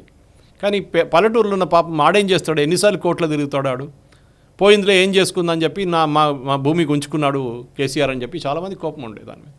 అది one of the main reasons. Okay, BRS ఓడిపోయిన దానికి ఒకటైతే అహంకారం, నేను చెప్పాను క్లియర్గా, వాళ్ళ అహంకారంతో ఓడిపోయారు. రెండోది I think this Dharani portal also was a main thing. ఎందుకంటే ఒక ఫ్యామిలీకి ఉన్నది ఒక ల్యాండ్ అసెట్, ఆ ల్యాండ్ మీరు గుంజుకుంటే మళ్ళీ వాళ్ళ దగ్గర ఏం మిగులుతుంది? ఏం మిగలదు. సో ఆ కోపం బయటకు వచ్చింది. సో ఇప్పుడున్న రేవంత్ రెడ్డి గారికి మిగతా రాష్ట్రాలు ఎక్కడనేది ఇంప్లిమెంట్ చేశారా ఈ same type of land reforms? కర్ణాటకలో చేశారని చెప్తున్నారు ఎవరో, కేరళలో ఇంకో టైప్ చేశారని చెప్తున్నారు. సో మనం తెలుసుకోవాలి ఎట్లా ఉంటుందని, దాని తర్వాత దాన్ని ఇంప్లిమెంట్ చేయండి. కానీ మొత్తం ఒకటేసారి మళ్ళీ అదే తప్పు చేయకండి. ఇంప్లిమెంట్ ఇన్ 1 మండల్, 2 నెలలు నడిపియండి, ఉన్న ఇష్యూస్ తెలుసుకోండి, దాని తర్వాత దాన్ని మెల్లగా ఎక్స్పాండ్ చేసుకుంటూ వెళ్ళండి. ఇది నేను చెప్పాలనుకుంటాను. కానీ రేవంత్ రెడ్డి దగ్గర అయితే ఇప్పుడు చాలా ఇష్యూస్ ఉన్నాయి. ఆయనకు బహుశా ఒక రోజులో 18 గంటలని పనిచేయాల్సి వస్తుంది. ఎందుకంటే the mess left behind by KCR, అది చాలా పెద్ద మెస్. అది దాన్ని క్లీనప్ చేయాలంటే టైం పడుతుంది. కరెక్ట్. ఒకటి ఫైనాన్షియల్ మెస్ మనం మాట్లాడే ముందు, ఇంకోటి ఇట్లాంటి లాజిస్టికల్ ఇష్యూస్ చాలా ఉన్నాయి. Third point, I think స్వేరింగ్ in అయిన తర్వాత నెక్స్ట్ డే నేను ఒక న్యూస్ పేపర్లో చూసాను పిక్చర్, మన కోమటిరెడ్డి వెంకటరెడ్డి నితిన్ గడ్కరీ గారితో కలిసి మాట్లాడుతున్నారు ఢిల్లీలో. నెక్స్ట్ డే వెళ్ళిపోయాడు ఢిల్లీకి, మా హైవేస్ మా దాని గురించి, మా హైవే ఫండ్స్ గురించి అంతా మాట్లాడడానికి. ఇది కేసీఆర్ టైంలో జరగలేదు. ఎందుకంటే ఆయన ఈగో ఉండే, ఆయన మంత్రులు వాళ్ళు ఎవరిని కలవరు ఢిల్లీలో. మ్యాక్సిమం హర్దీప్ సింగ్ పురి, రాజీవ్ చంద్రశేఖర్ని కలిసారు కేటీఆర్ గారు, ఇంకా ఎవరిని కలవలేదు ఎవరు. సో మీకు ఒక ఫండ్స్ కావాలంటే యూనియన్ గవర్నమెంట్ దగ్గర చాలా డబ్బులు ఉంటుంది, ఎప్పుడు ఏదో ఒక స్కీమ్లో ఉంటుంది. అది మీరు కరెక్ట్గా యూజ్ చేసుకుంటే, వాళ్ళతో మంచి రిలేషన్షిప్ మెయింటైన్ చేసుకొని దాని ఆడిట్ కరెక్ట్గా చేసి దాని ప్రొసీజర్స్ అంతా ఫాలో చేస్తే యూనియన్ గవర్నమెంట్ డెఫినెట్లీ మీకు ఫండ్స్ ఇస్తారు. అది మిగతా స్కీమ్స్ కూడా మన దగ్గర ఏదైనా ప్రధానమంత్రి ఆవాస్ యోజన ఉండండి, లేకుంటే ఈ చెప్పినట్లు మన ఏఎన్ఎంస్ వాళ్ళకు వచ్చిన ఫండ్స్, నేషనల్ హెల్త్ మిషన్ కింద రూరల్ అండ్ అర్బన్ రెండిట్లో వస్తాయి మీకు. మన దగ్గర నడుస్తున్న 108, 104 అంబులెన్సెస్ కూడా ఫండింగ్ గవర్నమెంట్ దగ్గర నుంచి వస్తుంది, యూనియన్ గవర్నమెంట్ దగ్గర నుంచి వస్తుంది. ఇదంతా బాగా వాడుకుంటే, ఒక ప్రోయాక్టివ్ రిలేషన్షిప్ మెయింటైన్ చేసుకుంటే, మీరు కాంగ్రెస్ పార్టీ ఉండొచ్చు, బీజేపీ ఉండొచ్చు, ఏదైనా ఉండొచ్చు, కానీ ఈ కేసీఆర్ లాంటి ఈగో పెట్టుకొని మోదీ గారు వచ్చినప్పుడు కూడా ఎయిర్పోర్ట్కి వెళ్ళడం అనేది, నేను వెళ్ళానని చెప్పేసి ఇంట్లో కూర్చున్నది అది చాలా తప్పు. You might not like the person, మీకు ఆ పర్సన్ మోదీ అనే పర్సన్ మీకు నచ్చరు ఏమో చాలామందికి ఉంటుంది ఆ ప్రాబ్లం. కానీ ఆ పొజిషన్ని రెస్పెక్ట్ చేయాలి. ప్రైమ్ మినిస్టర్ అనే పొజిషన్ ఉంటుంది, దాన్ని రెస్పెక్ట్ చేయాలండి. కరెక్ట్. అది కేసీఆర్ చేయలేదు. ఒక యారగెన్స్ ఉండే, ఒక అహంకారం ఉండే, నేనేం చేస్తే ఎవరికి రైట్ లేదు అడగడానికి. అది కేసీఆర్కి పెద్ద దెబ్బ దక్కింది ఇప్పుడు ఈ ఎలక్షన్. Right sir. ఇక నెక్స్ట్ అంశము పార్లమెంట్ పైన జరిగినటువంటి దాడి అనాలా లేకపోతే దాన్ని దాడి లాంటిదే. కాకపోతే కొంత దీని వెనకాల చాలా లార్జర్ కాన్స్పిరసీ ఉన్నట్టుగా కనబడుతోంది సార్. ఒక రకంగా కాన్స్పిరసీ అనాలా అంటే చిన్న చిన్న నిరసనలు చేయడం తప్పేం కాదు. నిరసనలు అనేవి ప్రజాస్వామ్య దేశంలో అది హక్కుగా కూడా పరిగణిస్తున్నారు చాలా వరకు. బట్ నా నిరసన ఏ ఎక్స్ట్రీమ్కి వెళ్తోంది, దేనికి ఎక్కడి వరకు దారితీస్తుంది అనేది చాలా కీలకమైంది. సో వాళ్ళు వాళ్ళ విషయం ఎంత గొప్పదైనా ఏమైనా కొన్ని ఛానల్స్లో కొన్ని వాటిలో చూస్తున్నాను నేను. యాక్చువల్లీ ఏదో వెబ్సైట్లోనో వాటిల్లోనో చూస్తున్నాను. సో ఆ దాడి చేసిన నీలం వాళ్ళందరూ కూడా భగత్ సింగ్ ఫాలోవర్స్ అని, భగత్ సింగ్ ఫేస్బుక్ పేజ్ నడుపుతున్నారని, సుభాష్ చంద్రబోస్ వాళ్ళని గ్లోరిఫై చేయడం. అంటే నా పాయింట్ ఏంటంటే భగత్ సింగ్ ఫాలోవర్స్, సుభాష్ చంద్రబోస్ ఫాలోవర్స్, వీళ్ళు ఫ్రీడమ్ ఫైటర్స్ని ఫాలో అయిన వాళ్ళు. అండ్ భగత్ సింగ్ గతంలో పార్లమెంట్ మీద అటాక్ చేశాడు. దాన్ని కలిపే ఒక ప్రయత్నం చేస్తున్నారు. అది నిజంగా దీన్ని ముమ్మాటికి మనం ఖండించాలి. యాజ్ ఎ నేషనలిస్ట్ నిజానికి చెప్తున్నాను, ఇట్లాంటి వాళ్ళని చాలా కఠినంగా శిక్షించాలి. నిరసనలు తెలపడం తప్పేం కాదు, బట్ పార్లమెంట్లోకి వెళ్ళి రక్కస్ క్రియేట్ చేయడం అనేది చాలా దుర్మార్గము, ఉన్మాదము. అంతేనా కదా? కరెక్ట్. నేను ఇన్ఫ్యాక్ట్ ఒక ఆర్టికల్ సర్చ్ చేస్తున్నాను నా ఫోన్లో, కానీ ఇప్పుడు అది కనిపించట్లేదు. కానీ అది 1974లో బహుశా అనుకుంటాను. ఇట్లనే పార్లమెంట్లో ఒక విజిటర్స్ గ్యాలరీ నుంచి ప్యాంప్లెట్లు పడేయడము, అక్కడి నుంచి స్లోగన్ షౌట్ చేయడం అన్నీ చేశారు. అది కాకుండా మనం చూసాం లోక్సభలో ఒక ఐ థింక్ 15 సంవత్సరాల ముందు ఒక మెంబర్ని పార్లమెంట్ నుంచి ఎక్స్పెల్ చేసినప్పుడు స్పీకర్ ఆయన్ని బయటికి తీసుకెళ్ళమన్నారు మార్షల్స్ దగ్గర. తీసుకెళ్తున్నప్పుడు గ్లాస్ డోర్ మీద కొట్టారు పాత పార్లమెంట్ హౌస్ది. గ్లాస్ డోర్ ఇరిగింది మొత్తం. ఆయన పాకెట్ నుంచి ఒక తుపాకీ బయటపడ్డది. ఆలోచించండి, పార్లమెంట్ అనేది okay, there has been a failure, దాంట్లో డౌట్ లేదు. ఎందుకంటే ఎప్పుడు అంటారు, ఒక డిటర్మైన్ టెర్రరిస్ట్ వాడు నేను కావాలని చేస్తానంటే చేస్తాడు. ఎస్పెషలీ సూసైడ్ బాంబింగ్ లాంటి వాళ్ళు. మీ సూసైడ్ బాంబర్స్ని ఆపలేరు మీరు. You can try and prevent it అంటారు ఇంగ్లీష్లో. కరెక్ట్. అది ఇజ్రాయలీస్ నేర్చుకున్నారు చాలా మంచిగా. సో దానికోసం మన బూమ్ బ్యారియర్స్ కానివ్వండి మిగతాన్ని పెట్టుకున్నాం. కానీ ఈ జరిగిన దాంట్లో మల్టిపుల్ లెవెల్స్ ఆఫ్ ఫెయిలియర్స్ ఉన్నాయి. ఒకటి, ఒక మనిషి రెక్కీ చేస్తున్నాడు. రెక్కీ అని ఇంగ్లీష్లో యూజ్ చేసేవాడు అంటే ముందు వచ్చి ఒకసారి మొత్తం చెక్ చేసుకుంటున్నాడు. నేను చేసే ముందు 2 నెలలు 3 నెలలు 6 నెలల ముందు వచ్చి చెక్ చేసుకుంటున్నాను. ఇక్కడ ఏమేమి సెక్యూరిటీ ఎట్లా ఉంటుంది, ఏ లెవెల్ ఎట్లా చెక్ చేస్తారు, దాంట్లో ఆయనకి తెలిసిపోయింది ఇక్కడ షూ చెక్ చేయట్లేదని చెప్పి. మనం యూఎస్లో కూడా యూనబాంబర్ అని ఒక ఆయన ఉండే, ఇట్లానే బాంబు షూట్లో పెట్టి తీసుకొచ్చి బాంబు పేల్చిండు. అది పెద్ద ఇష్యూ అయింది అప్పుడు. అండ్ ఈ was also sentence to I think life imprisonment. ఈ పరిస్థితులు ఎందుకు జరుగుతుందంటే మన ల్యాక్ సైడ్ అప్రోచ్. మీరు చూసుంటారు, పార్లమెంట్ లోపల జరిగింది, ఒక ఎంపీలు కొంతమంది పట్టుకున్నారు, వాళ్ళని కొట్టారు, అంతా చేశారు. కానీ పార్లమెంట్ బయట ఆ నీలం అనే మహిళని తీసుకెళ్తున్న పోలీస్ ఆ లేడీని చూస్తే ఏదో పార్క్లో నడుస్తున్నట్టు తీసుకెళ్తుంది ఆమెని. సపోజ్ ఆమె దగ్గర she was wearing a belt, suicide belt, ఏమవుతుండే అప్పుడు? అదా ప్రొసీజర్ తీసుకెళ్ళి మీరు ఏదో రండి మన అందరు కలిసి నడుచుకుంటూ పోదామని చెప్పి అట్లా తీసుకెళ్తున్నారు. ఒక స్టాండర్డ్ ఆపరేటింగ్ ప్రొసీజర్స్ ఫాలో చేయలేదు. ఎందుకంటే మన దేశంలో ఏమవుతుందంటే సాయి గారు, ఎక్సెప్ట్ ఫర్ ఎస్పీజీ కానివ్వండి, నేషనల్ సెక్యూరిటీ గార్డ్ కానివ్వండి, ఇట్లాంటి ట్రైన్ ఫోర్సెస్ కాకుండా, మన దగ్గర ఉన్న ఆక్టోపస్ తెలంగాణలోన ఇట్లాంటి ట్రైన్ ఫోర్సెస్ కాకుండా జనరల్గా ఒక పోలీస్ ఫోర్స్కి ఏమవుతుందంటే వారు 3 సంవత్సరాలు ట్రాఫిక్లో ఉంటాడు, 3 సంవత్సరాలు స్పెషల్ బ్రాంచ్లో ఉంటాడు, 3 సంవత్సరాలు ఇంకేదో లా అండ్ ఆర్డర్ డ్యూటీస్లో ఉంటాడు. ఇట్లా వాళ్ళు ట్రాన్స్ఫర్ చేస్తూ ఏమవుతుందంటే వాళ్ళకి ఎక్స్పర్టీస్ ఉండదు, క్రౌడ్ మేనేజ్మెంట్ ఎక్స్పర్టీస్ ఉండదు, టెర్రరిస్ట్ హ్యాండిల్ చేయడం ఎక్స్పర్టీస్ ఉండదు. న్యాచురల్ మనం చూసాం ఆ రోజు ఏదైనా జరగవచ్చు పార్లమెంట్ బయట. పార్లమెంట్ లోపల జరిగింది okay, there is a control on it. కానీ చాలామందికి ఇక్కడ తెలియదు. ఇప్పుడు ఇంత గొడవ నడుస్తుంది పార్లమెంట్లో, అమిత్ షా గారు స్టేట్మెంట్ ఇవ్వాలి అది ఇదని చెప్పి ఫస్ట్ స్టెప్ ప్రతాప్ సింహ పాస్ ఎట్లా ఇష్యూ చేశాడని మన అందరికీ తెలుసు. సాయి గారు, ఎమర్జెన్సీ కోటా కావాలన్నప్పుడు మనం వెళ్ళి ఏదైనా ఎంపీ ఎమ్మెల్యేని పట్టుకుని ఎమర్జెన్సీ కోటా తెప్పించుకుంటాం. అది వాళ్ళు ఇచ్చేస్తారు, అక్కడ బ్లాంక్గా సైన్ చేసి ఉంటుంది, పేరు ఫిల్ చేసి ఇచ్చేస్తారు. ఇది కూడా అంతే సంగతి. మీరు ఆధార్ కార్డు ఇవ్వగానే సపోజ్ కిషన్ రెడ్డి గారు మన కాన్స్టిట్యున్సీ ఎంపీ, ఆయన దగ్గర ఆయన ఆఫీస్కి వెళ్ళి ఆయన సెక్రటరీని కలిసి 2 సార్లు కలిసి ఆయన పర్సనల్గా మీకు తెలిసి ఉంటే పాస్ ఇచ్చేస్తాడు మీకు. అంతే. మీరు ఎవరు వెళ్తున్నారు, ఎందుకు వెళ్తున్నారు అని అడగరు. నా ఫ్రెండ్ కూడా వస్తున్నారండి, సాయి గారు వస్తున్నారు, ఆయన ఆధార్ కార్డు అంటే సరే అది కూడా ఎంటర్ చేసుకుంటారు. ఇప్పుడు చూడండి, ఇప్పటి నుంచి పాస్ ట్రై చేసి చూడండి, అప్పుడు తెలిసిపోతుంది. ఇప్పుడు చాలా కేర్ఫుల్ అయిపోతారు మళ్ళీ. కానీ అది కూడా 2 సంవత్సరాల తర్వాత మళ్ళీ డీలా పడిపోతుంది. మన కల్చర్ అది.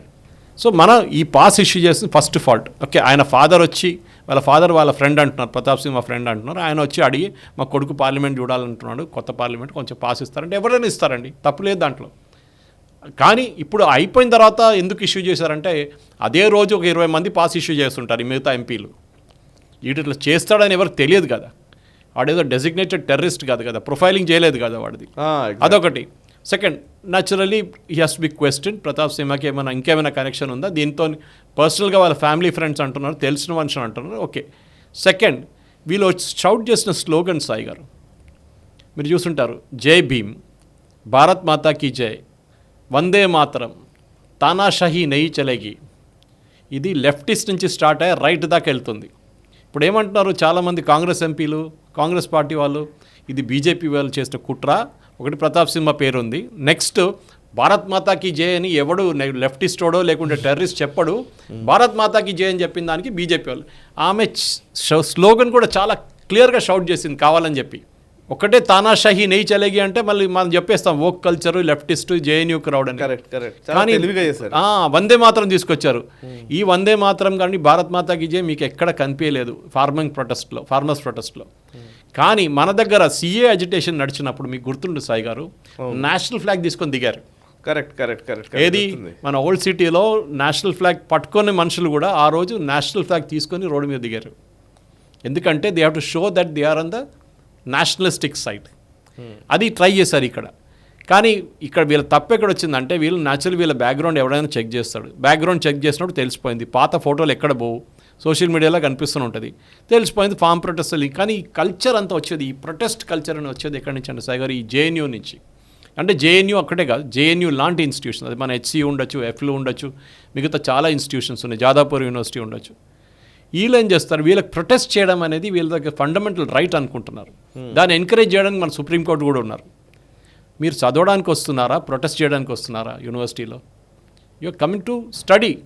సరే, ఏదైనా జెన్యున్ ఇష్యూస్ ఉంది, మీ హాస్టల్ ఏదైనా ప్రాబ్లం ఉంది, లేకుంటే అకాడమిక్లో ఏదైనా ప్రాబ్లం ఉంటే మీరు అబ్జెక్ట్ చేయొచ్చు దాన్ని డెఫినెట్గా. కానీ అది కాకుండా మీరు ఇట్లాంటి ప్రొటెస్ట్ చేస్తున్నప్పుడు డెఫినెట్లీ అదొక కల్చర్లోకి లీడ్ అవుతుంది. అదే జరిగింది పార్లమెంట్లో కూడా. ఇట్లాంటి చాలామంది స్లీపర్ సెల్స్ ఉన్నారు మన దగ్గర. రేపు ఇది పార్లమెంట్లో జరిగింది, రేపు ఇంకెక్కడైనా జరగవచ్చు ప్రొటెస్ట్ అనేది, ఇంకా వైలెంట్ ప్రొటెస్ట్ కావచ్చు. Correct. It could have been pepper spray కాకుండా మిగతా ఏమైనా యూజ్ చేసి, లేకుంటే ఇంకేమైనా సైనైడ్ గన్ యూజ్ చేసి ఏం చేస్తారు మీరు? ఏం చేయలేరు. ఎందుకంటే you are encouraging this culture in your campuses. ఆ క్యాంపసెస్ నుంచి బ్రెయిన్ వాష్ చేసి బయటకు వస్తున్నారు. ఈ అబ్బాయి ఫస్ట్ మైసూర్ నుంచి వచ్చిన అబ్బాయి తీసుకుందాం సాయి గారు, వాళ్ళ నాన్నగారు అంటున్నారు వాడు ఉద్యోగం చేయొద్దు అనుకున్నాడు, దానికోసారి తిరుగుతున్నాడు ఎట్లా అని. వీళ్ళేమంటున్నారు పార్లమెంట్ వాళ్ళు, చూడండి ఆయనకి ఉద్యోగం రావట్లేదంట. ఆ అమ్మాయి ఏదో 5-6 క్వాలిఫికేషన్స్ ఉన్నాయి, ఆమెకు కూడా ఉద్యోగం. చెప్పండి, we have a problem with employment, not unemployment Sai గారు. మన దగ్గర ప్లంబర్ దొరకడు, ఒక కార్పెంటర్ దొరకడు, ఒక ఎలక్ట్రీషియన్ దొరకడు. ఇప్పుడు ట్రై చేసి చూడండి. కానీ మా సాఫ్ట్వేర్ ఇంజనీర్ అంటే లక్షల మంది దొరుకుతారు మీకు, because we're over produce certain areas. Okay, అది ఇంకో డిబేట్. అది లేరు.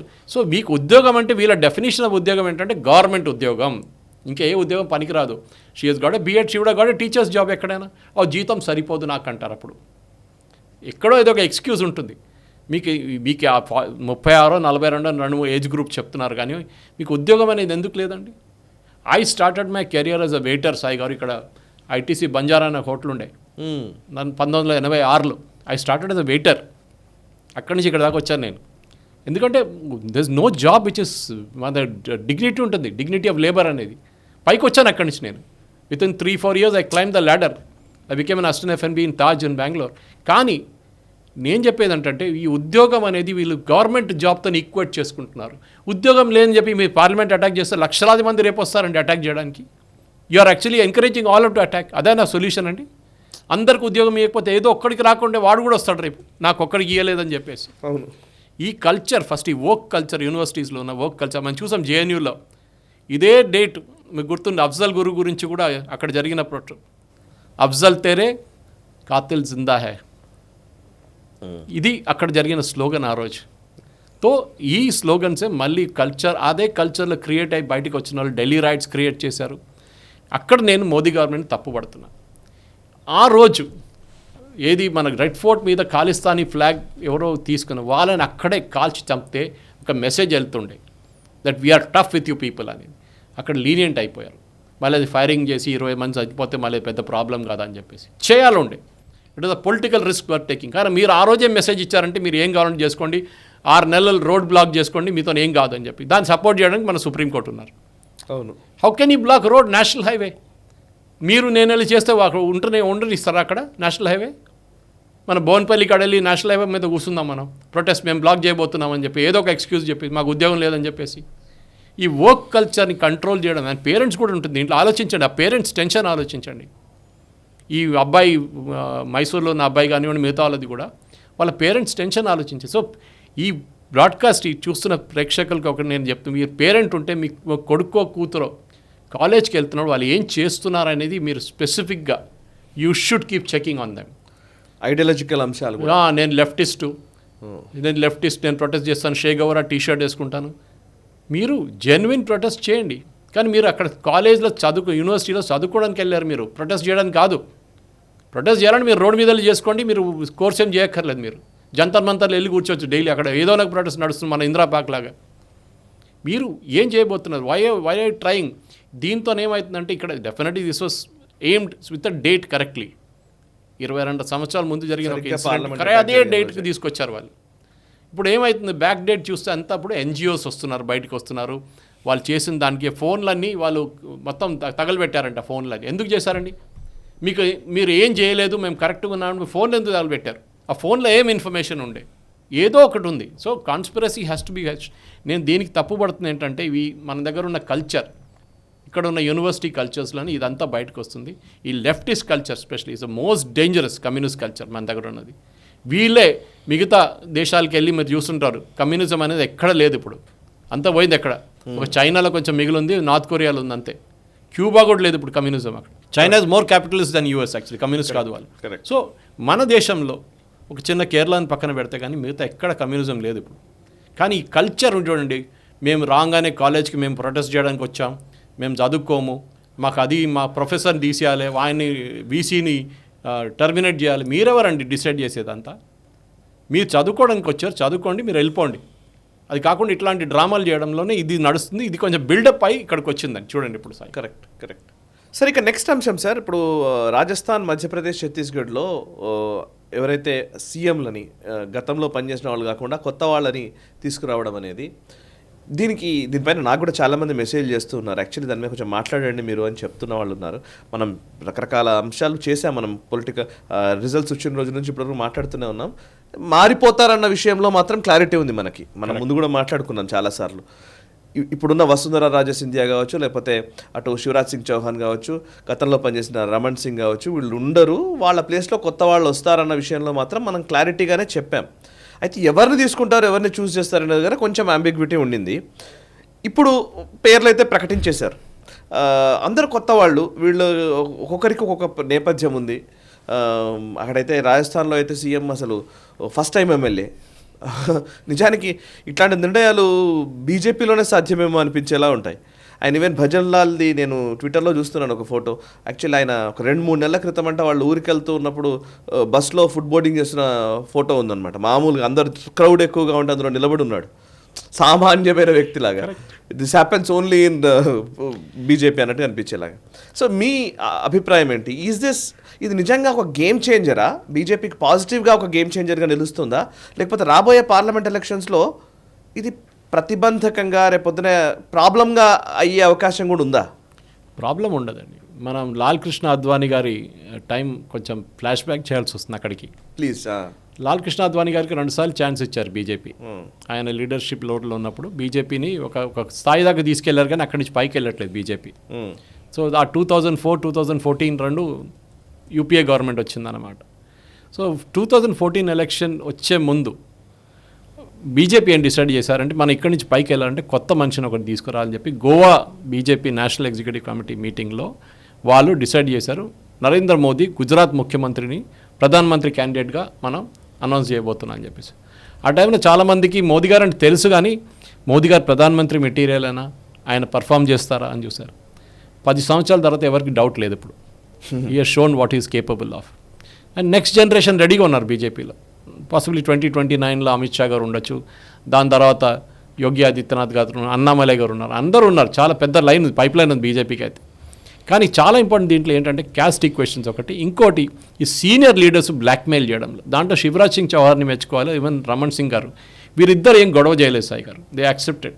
సో శ్రీ శివరాజ్ సింగ్ చౌహాన్ ఆయన 18 సంవత్సరాలు ముఖ్యమంత్రిగా ఉన్నారు, హీ హాజ్ రూల్డ్ ఇనఫ్, ఆయనకు తెలిసిపోయింది. కానీ రాజస్థాన్లో ఈమె చేయాల్సింది డ్రామా. అండ్ న్యాచురల్ ఇప్పుడు చూడండి, వసుంధరాజన్ని పక్కన పెట్టేస్తారు పార్టీ, గ్రూపిజం చేయడము, హోటల్లో ఎమ్మెల్యేలు తీసుకొచ్చి మీటింగ్ చేయడం, ఏంటంటే అది డిసిప్లిన్ ఉన్న పార్టీ బీజేపీ. మీరు వాళ్ళని బ్లాక్మెయిల్ చేస్తున్నారా? మీరు నాకు ముఖ్యమంత్రి చేయకపోతే నేను పార్టీని ఎమ్మెల్యేలు తీసుకెళ్ళిపోతాను. బీజేపీ భయపడరు, కాబట్టి ఆపోజిషన్లో కూర్చుంటారు వాళ్ళు కావాలంటే. కానీ ఈమె ఫస్ట్ ఈ మెసేజ్ చాలా క్లియర్గా వెళ్ళింది సాయి గారు. That is one part of it. ఇది సీనియర్ లీడర్స్ గారు చెప్పడం, మీరు ఎక్కువ డాన్స్ చేయకండి, డ్రామాలు చేయకండి, మేము కొత్త లీడర్షిప్ని తీసుకొస్తున్నాం. సో నెక్స్ట్ ఫస్ట్ ఛత్తీస్గఢ్ని స్టార్ట్ అయింది, ఒక ట్రైబల్ నుంచి, అక్కడ ఆబ్వియస్లీ ట్రైబల్ ఏరియా మొత్తం. నెక్స్ట్ వచ్చినప్పుడు యూ హ్యాడ్ అన్ ఓబీసీ, రాజస్థాన్లో ఒక బ్రాహ్మిన్. కానీ దాని తర్వాత ఉప ముఖ్యమంత్రులు కూడా అంతే, ఇక్కడ నుంచి మిగతా క్యాస్ట్ నుంచి కూడా తీసుకున్నారు వాళ్ళు. సో ద మెసేజ్ చాలా క్లియర్గా ఏమవుతుందంటే, ఈవెన్ రాజస్థాన్లో అనుకుంటే ఒక డిప్యూటీ ముఖ్యమంత్రి అయితే సింధీ కమ్యూనిటీ నుంచి వాళ్ళు. సో ఈ మెసేజ్ ఏంటంటే బీజేపీకి నెక్స్ట్ జన్ లీడర్షిప్ అంటాం మనం, నెక్స్ట్ జనరేషన్ లీడర్షిప్. అది మనం తమిళనాడులో చూసాం, అక్కడ తమిళిసై సౌందరరాజన్ ఇప్పుడు మన గవర్నర్, ఇక్కడున్న గవర్నర్గా చాలా సంవత్సరాలు ఇచ్చి ఉన్నారు. దానికన్నా ముందు ఉన్న ఎల్ మురుగన్, వీళ్ళు చాలామంది లీడర్స్ ఉన్నారు అక్కడ.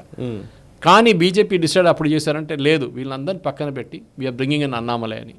చాలామంది ప్రొటెస్ట్ చేశారు అప్పుడు, కొంతమంది రిజైన్ కూడా చేసి వెళ్ళిపోయారు పార్టీ నుంచి. కానీ దాని రిజల్ట్ ఇప్పుడు మనం చూస్తున్నాం అన్నామలై గారిది. ఇది బీజేపీ మిగతా స్టేట్స్లో కూడా చేయాల్సింది. Okay, that nobody is indispensable, ఇంగ్లీష్లో అంటాం. నన్ను ఎవడు కేసీఆర్ లాగా నన్ను ఎవడు ముట్టలేడు, నన్ను ఏం చేయలేడు, ఏమైనా చేస్తే నేను గొడవ చేస్తానని చెప్పేసి అది వసుంధరాజే ట్రై చేసింది. శివరాజ్ సింగ్ చౌహాన్ చాలా జెంటిల్మెన్గా బిహేవ్ చేశారు, రమణ్ సింగ్ గారు కూడా ప్రాబ్లం లేదు. బీజేపీ నెక్స్ట్ జనరేషన్ లీడర్షిప్ ఎందుకు తీసుకొస్తున్నాడు? ఒకటి క్యాస్ట్ కాంబినేషన్, నేను చెప్పినట్లు Brahmin, OBC, tribal, Rajput, Sindhi అన్ని కాంబినేషన్ తీసుకున్నారు వాళ్ళు మిగతా స్టేట్లో కూడా. సో ఉప ముఖ్యమంత్రి అనే పోస్ట్ లేదు యాక్చువల్లీ, మనకు మిస్నామర్ అది. చాలామంది ఇప్పుడు కూడా చూడండి, వాళ్ళు ఓత్ తీసుకుంటూ మన ఇక్కడ కూడా బట్టి విక్రమార్క ఓత్ తీసుకున్నప్పుడు మంత్రిగానే తీసుకుంటారు. అది ఉప ముఖ్యమంత్రి అనే పోస్ట్ ఇండియాలో ఎక్కడ లేదు. ఈవెన్ మీరు ఫౌండేషన్ స్టోన్ మీద కూడా ఆ పేరు, ఆ డెసిగ్నేషన్ వేయలేరు. It is not allowed constitutionally. Even deputy prime minister అనే ఒక పోస్ట్ లేదు దేశంలో. You are a minister of the union cabinet అంతే. అప్పుడు సర్దార్ పటేల్ గారు, దాని తర్వాత చాలామంది డిప్యూటీ ప్రైమ్ మినిస్టర్గా వచ్చారు. సో ఈ పరిస్థితుల్లో బీజేపీ ఏం చేస్తున్నట్టు క్యాస్ట్ ఈక్వేషన్ ట్రై చేస్తున్నారు. ఎందుకంటే వచ్చే ఎలక్షన్లో, అది కాకుండా యూపీ మీద కూడా చాలా మటుకు మధ్యప్రదేశ్ నుంచి ఛత్తీస్గఢ్ ఇన్ఫ్లుయెన్స్ యూపీ మీద ఉంటుంది. ఒక యాదవ్ కాంబినేషన్ బీజేపీ చాలా వీక్ ఉన్నారు అక్కడ. సో ఈ యాదవ్ కాంబినేషన్ని తీసుకురావడానికి రిటర్న్ బీజేపీ ఎక్స్పెరిమెంట్ మధ్యప్రదేశ్లో ట్రై చేసింది. ఛత్తీస్గఢ్లో ట్రైబల్ ఓట్స్ కన్సాలిడేట్ చేశారు. రాజస్థాన్ వైపు ఏమో నెక్స్ట్ జనరేషన్ లీడర్షిప్. సో దీంట్లో అన్నీ ఈ కాంగ్రెస్ వాళ్ళు ఇప్పుడు అందరూ అంటున్నారు, మన మాధవరాజ్ సింధియాని ఎందుకు తీసుకోలేదు మీరు, ఆయన పక్కన పెట్టేశారని. జ్యోతిరాజ్ సింధియాని పక్కన పెట్టారా అంటారు. జ్యోతిరాజ్ సింధియాని పక్కన పెట్టలేదు, he's got his own position. కానీ కాంగ్రెస్ వాళ్ళకి ఎందుకు కోపం? ఇప్పుడు సచిన్ పైలట్ పరిస్థితి ఏమవుతుంది అది చెప్పండి ఒకసారి. జ్యోతిరాదిత్యని రివార్డ్ చేసి బీజేపీ ఆయన ఒక యూనియన్ మినిస్టర్ పోస్ట్ ఇచ్చారు. అది కాకుండా క్యాంపెయిన్ కూడా చాలా యాక్టివ్గా పార్టిసిపేట్ చేశారు. బహుశా నెక్స్ట్ క్యాబినెట్కి వచ్చినప్పుడు ఆయనకు ఒక ప్రమోషన్ కూడా ఉండబోతుంది మోదీ గారు 2024లో గెలిచిన తర్వాత. కానీ ఈ కొత్త లీడర్లు మీరు చెప్పినట్ల ఎవరో తెలియకున్న లీడర్లకు తీసుకొచ్చి బీజేపీ ముఖ్యమంత్రి చేశారు. అవును, అది బీజేపీ గేమ్ ప్లాన్. అది మనం మెచ్చుకోవాలి. కాంగ్రెస్ని మీరు ఆలోచించండి, చేయొచ్చా వాళ్ళు అట్లా? ఇక్కడ రేవంత్ రెడ్డిని చేశారు, కానీ మిగతా సిద్ధరామయ్యని రీప్లేస్ చేసి ఇంకెవరైనా పెడతారు? లేదు, చేయలేరు మీరు. ఎందుకంటే అక్కడ ఫ్యామిలీ కంట్రోల్ అంతా ఢిల్లీ నుంచి ఉంటుంది. వాళ్ళ ఫేవరెట్స్ ఎవరున్నారో వాళ్ళనే పెట్టుకుంటారు. మొన్నదాకా తెలియని మనుషులందరినీ మనం ముఖ్యమంత్రిగా చూస్తున్నాం బీజేపీ వాళ్ళు. మీరు చెప్పినట్లు అసలు ఎవరో అని కూడా తెలియదు వీళ్ళు. కరెక్ట్, చాలామంది గూగుల్ చేసి చూస్తున్నారు వీళ్ళ బయోడేటా ఏంటి, వీళ్ళు ఎక్కడి నుంచి వచ్చారని చెప్పేసి. కానీ పార్టీలో ఎక్స్పీరియన్స్ ఉన్న వాళ్ళు, ఒకటి ఆర్ఎస్ఎస్తో కనెక్షన్ వాళ్ళు చాలా స్ట్రాంగ్ ఉంటుంది. ఇదన్నీ కన్సిడర్ చేసుకున్నారు.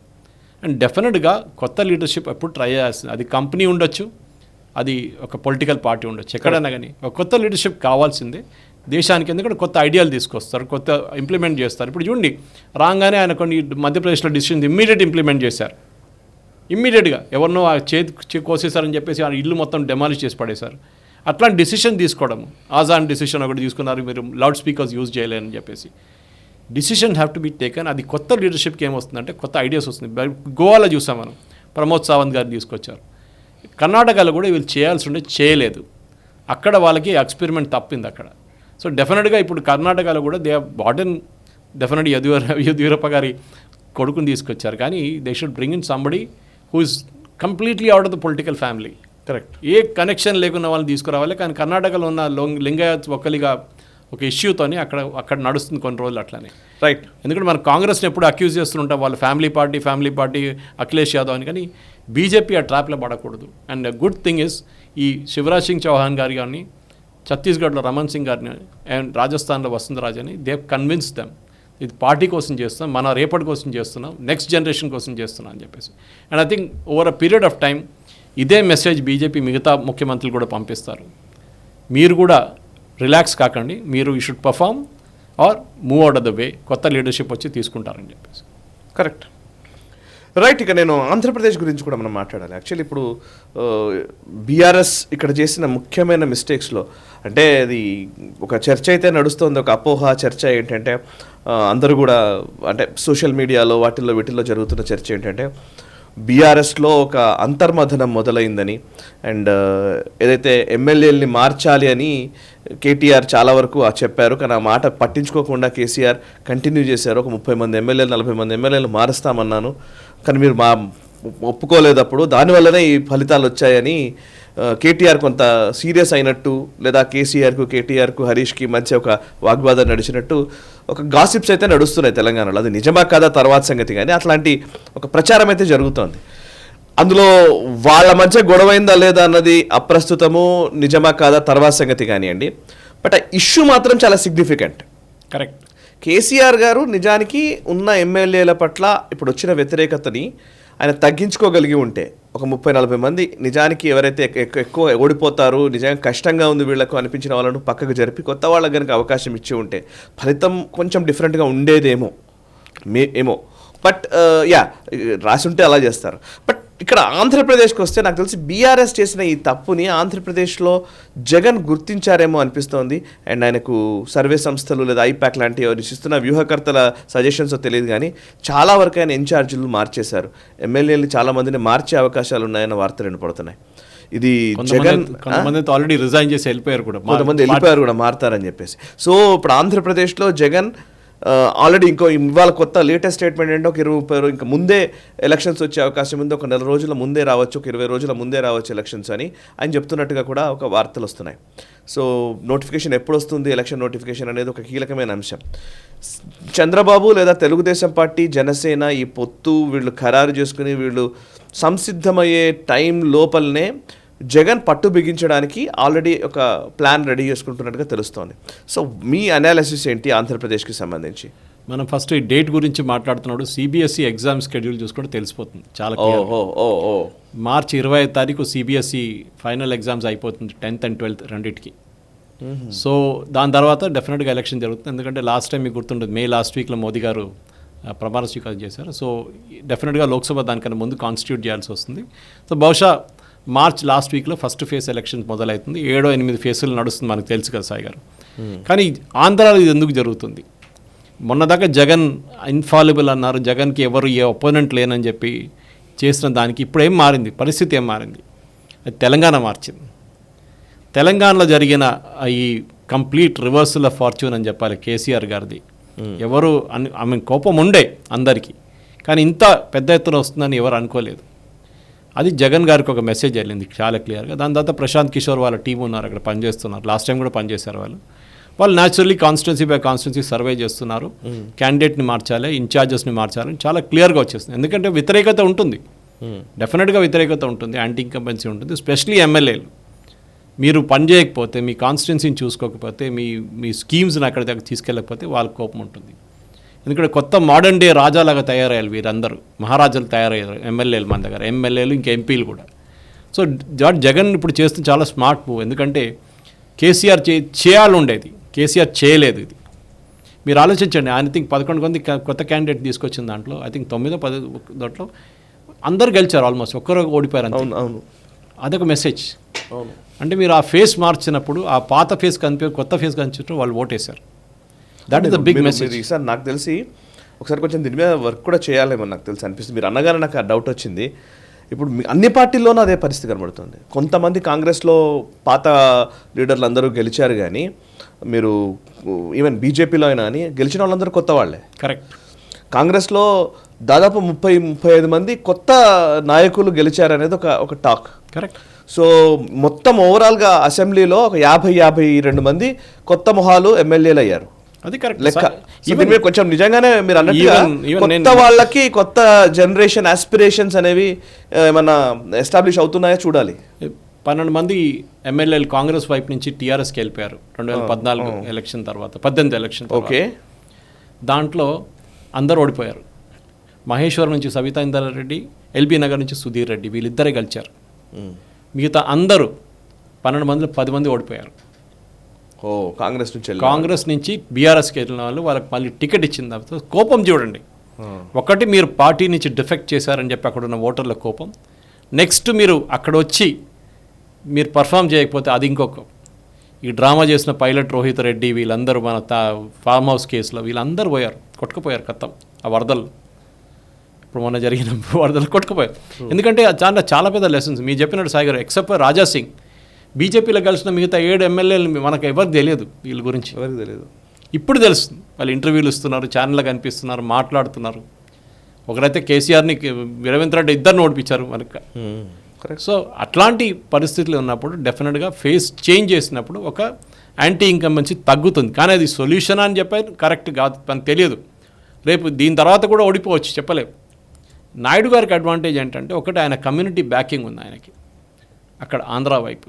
అది కాకుండా మన వీళ్ళతో జనసేనతో టైఅప్ పెట్టుకున్నారు. అక్కడి నుంచి ఒక 5%, 6% ఓటు వస్తే కూడా ఆయనకు కొంచెం మంచి ఒక క్రాసింగ్ ద థ్రెషోల్డ్ అంటాం మనం. అది కానీ జగన్కి ఎక్కడి నుంచి థ్రెట్ వస్తుంది? ఎందుకంటే ఆయన ఇప్పుడు దాకా చాలా మంచిగా పరిపాలించిండు, అదే కానీ అక్కడ డెవలప్మెంట్ జరగలేదు. ఆంధ్రాలో జరగాల్సిన డెవలప్మెంట్ జరగట్లేదు. నాకు ఒక కేబుల్ ఆపరేటర్ చెప్పాడు ఈ మాట. ఆంధ్ర వైపు నుంచి హైదరాబాద్కి 5,40,000 కనెక్షన్లు లాస్ట్ ఒక 2 సంవత్సరాల్లో 3 సంవత్సరాల్లో కనెక్షన్ షిఫ్ట్ అయిన అంటున్నారు. అంటే వాళ్ళు అక్కడ సరెండర్ చేసి వాళ్ళు హైదరాబాద్కి వచ్చేసారు, ఇక్కడ మళ్ళీ రీయాక్టివేట్ చేసుకున్నారు. దాంతో మీకు తెలిసిపోతుంది that is a big migration తిరిగి వస్తుంది ఇప్పుడు హైదరాబాద్కి అని చెప్పేసి. ఎందుకంటే అక్కడ వాళ్ళు డెవలప్మెంట్ చూడట్లేదు. హైదరాబాద్కి ఇప్పుడు వీళ్ళు చేశారని చెప్పట్లేదు, కేటీఆర్ చేశారని చెప్పట్లేదు, నాయుడు గారి టైం నుంచి ఉంది అది. అది రాజశేఖర్ రెడ్డి కంటిన్యూ చేసుకుంటూ వచ్చారు. అక్కడి నుంచి దెన్ ఇద్దరు చిన్న ముఖ్యమంత్రులు ఇద్దరే వచ్చారు. దాని తర్వాత రోసయ్య గారు వచ్చారు, కిరణ్ కుమార్ రెడ్డి గారు వచ్చారు, దాని తర్వాత మళ్ళీ కేసీఆర్ గారు వచ్చారు. కానీ మెయింటైన్ చేసుకొచ్చారు హైదరాబాద్ని. And Hyderabad has a brand capital, అది ఉంది, అది లేనని చెప్పలేము మనం. కానీ అదే సిమిలర్ ఫెసిలిటీస్ మీరు ఆంధ్ర వైపు క్రియేట్ చేయాలంటే మీరు చాలా టైం పడుతుంది మీకు. బహుశా అదే ఉండొచ్చు ఆంధ్రాలో ఉన్న చాలామంది ఓటర్స్కి కోపం. ఎందుకంటే మీరు మా క్యాపిటల్ తీసుకెళ్ళిపోయారు, మాకు ఇక్కడ ఏం మిగలలేదు, మాకు ఒక అమరావతి ట్రై చేశారు, దాన్ని వీళ్ళు పాలిటిక్స్ ఆడుకొని అమరావతిని మొత్తం ధ్వంసం చేసి పడేశారు. 3 క్యాపిటల్ అంటున్నారు, అది కూడా ఫైనలైజ్ చేయలేదు ఇప్పుడు దాకా. కర్నూలు ఉంటుందా, వైజాగ్ ఉంటుందా, అమరావతి ఉండబోతుంది, డిసైడ్ చేయలేకపోతున్నారు. దాంతో ఏమైందంటే ఇండస్ట్రియల్ క్లైమేట్ దెబ్బతింటుంది అక్కడ. ఎవరు వస్తారు? ఒక ఇన్స్టెబిలిటీ ఉన్నప్పుడు, అంటే పొలిటికల్ ఇన్స్టెబిలిటీ అంటలేదు, ఒక అడ్మినిస్ట్రేటివ్ ఇన్స్టెబిలిటీ ఉన్నప్పుడు ఎవరు వచ్చి ఇన్వెస్ట్ చేయరు. So I think Jagan the biggest failure అంటే వెల్ఫేర్ మెషర్స్లో ఆయన బాగానే చూసుకున్నారు, చాలా పథకాలు పెట్టారు, అన్నీ చేస్తున్నారు. కానీ ఈ అట్రాక్ట్ చేయడంలో, బిజినెస్ అట్రాక్ట్ చేయడంలో చాలా మటుకు ఫెయిల్ అయ్యారు. And I think that is one big challenge Jagan. ఎందుకంటే కొత్త ఓటర్స్ ఈసారి కూడా చూడండి సాయి గారు, బీజేపీకి టీఆర్ఎస్కి 92 లక్షల ఓట్లు వచ్చినాయి. 92 లక్షల ఓట్లు తెలంగాణలో వచ్చిందన్నమాట. ఓకే. అదే టైంలో వీళ్ళు కాంగ్రెస్కి బహుశా ఒక ఐ థింక్ 82,000 ఎంతో వచ్చింది వాళ్ళకి ఓటు, 87,000. ఈ డిఫరెన్స్ బీఆర్ఎస్కి కాంగ్రెస్కి ఓట్ షేర్ డిఫరెంట్ 2%. 87 లక్షలు బీఆర్ఎస్కి 92 లక్షలు కాంగ్రెస్కి. అప్పుడు ఆలోచించండి, డిఫరెన్స్ చాలా తక్కువ, 4,80,000 ఓట్లు ఉన్నాయి అంతే. అక్రాస్ ద స్టేట్ 119 కాన్స్టిట్యున్సీలో ఓట్ షేర్ డిఫరెన్స్ ఓన్లీ 2.9. కానీ సీట్లు చూడండి ఎట్లా మారించేది. 92 లక్షలు వాళ్ళకుంటే బీఆర్ఎస్కి ఉంటుంటే కాంగ్రెస్కి ఉన్నప్పుడు బీజేపీకి 32 లక్షల ఓట్లు వచ్చినాయి. అంటే 1/3 ఆఫ్ కాంగ్రెస్ ఓట్స్ బీజేపీ కూడా వచ్చింది. అది న్యాచురల్, ఎందుకంటే వాళ్ళు ఒకటి చాలా మంది కాన్స్టిట్యున్సీలో వాళ్ళు స్ట్రాంగ్ లేని కాన్స్టిట్యున్సీలో 1000 ఓట్లు 2,000 ఓట్లు చాలా తక్కువ వచ్చింది వాళ్ళకి. ఇంకోటి పవన్ కళ్యాణ్తో టైప్ పెట్టుకున్న వాళ్ళు కొన్ని సీట్స్ తీసుకెళ్ళిపోయారు వాళ్ళు. సో నేనేమంటున్నా అంటే ఈ అనలైసిస్లో మనం జగన్ గారికి ఏ వార్నింగ్ ఎక్కడి నుంచి వస్తుంది? ఒకటి మీ పొలిటికల్ ఒపోనెంట్ ఎవరు. లక్కీలీ అక్కడ ఆయనకి డైరెక్ట్ ఫైట్ ఉండబోతుంది. కాంగ్రెస్ అక్కడ అసలు రాదు. ఆ కాంగ్రెస్ వాళ్ళు ట్రై చేస్తున్నారు చాలా మటుకు. ఇప్పుడు మన కోమటిరెడ్డి వెళ్ళి చెప్పారు స్పెషల్ కేటగిరీ స్టేటస్ ఇవ్వాలని చెప్పి. ఆయనకు తెలుసు స్పెషల్ కేటగిరీ స్టేటస్ అనేది 14th ఫైనాన్స్ కమిషన్ ద్వారా తీసేశారు మొత్తం. ఇప్పుడు ఎవరికి స్పెషల్ కేటగిరీ స్టేటస్ లేదు, కానీ స్పెషల్ స్టేటస్ ఉంది. అది ఆల్రెడీ ఆంధ్రాకి తెలంగాణకి ఇద్దరికి ఇచ్చారు, ఎడ్యుకేషన్ అండ్ ఎంప్లాయ్మెంట్లో. తెలంగాణకి ఎంప్లాయ్మెంట్లో ఇచ్చారు. అది స్పెషల్ కేటగిరీ స్టేటస్ కాదు, స్పెషల్ స్టేటస్ ఉంటుంది. స్పెషల్ కేటగిరీ స్టేటస్ అంటే దానికి చాలా మటుకు పెద్ద డిబేట్. దాన్ని మనం దీన్ని కూడా ముందు కూడా చేసాం. బార్డర్ స్టేట్ ఉండాలి, ఇంటర్నేషనల్ బార్డర్ ఉండాలి, చాలా హిల్లీ ఏరియా ఉండాలి, ట్రైబల్ పాపులేషన్ ఉండాలి. అంతా నార్త్ ఈస్ట్ స్టేట్స్ కవర్ అవుతుంది మోస్ట్లీ. వాళ్ళకు కూడా తీసేశారు మొత్తం, కానీ వాళ్ళకి ట్యాక్స్ బెనిఫిట్స్ ఇస్తున్నారు. ఇప్పుడు చాలామంది ఆంధ్ర వ్యూవర్స్ మన దగ్గర వచ్చి అడుగుతాయి, ఈ ప్రోగ్రాంలో తిట్టొచ్చు మమ్మల్ని, మీరు ఎందుకు మళ్ళీ ఇవ్వట్లు, బీజేపీ వాళ్ళు ఎందుకు ప్రామిస్ చేశారు? చేసిన తప్పు వాళ్ళకి తెలియాలండే. ఈ పాలసీ ఎప్పుడైనా చేంజ్ కావచ్చు. మీరు ఆ టైంలో మీకు ఒక పొలిటికల్ దానికోసం మీరు ఎట్లానే బిల్ పాస్ చేయాలని చెప్పేసి స్పెషల్ కేటగిరీ స్టేటస్ ఇచ్చేస్తామని చెప్పి ప్రామిస్ చేశారు.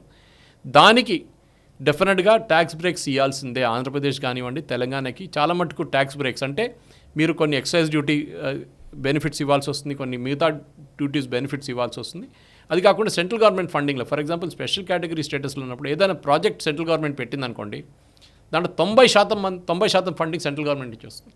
లేకుంటే యూజువలీ 50-60% వస్తుంది.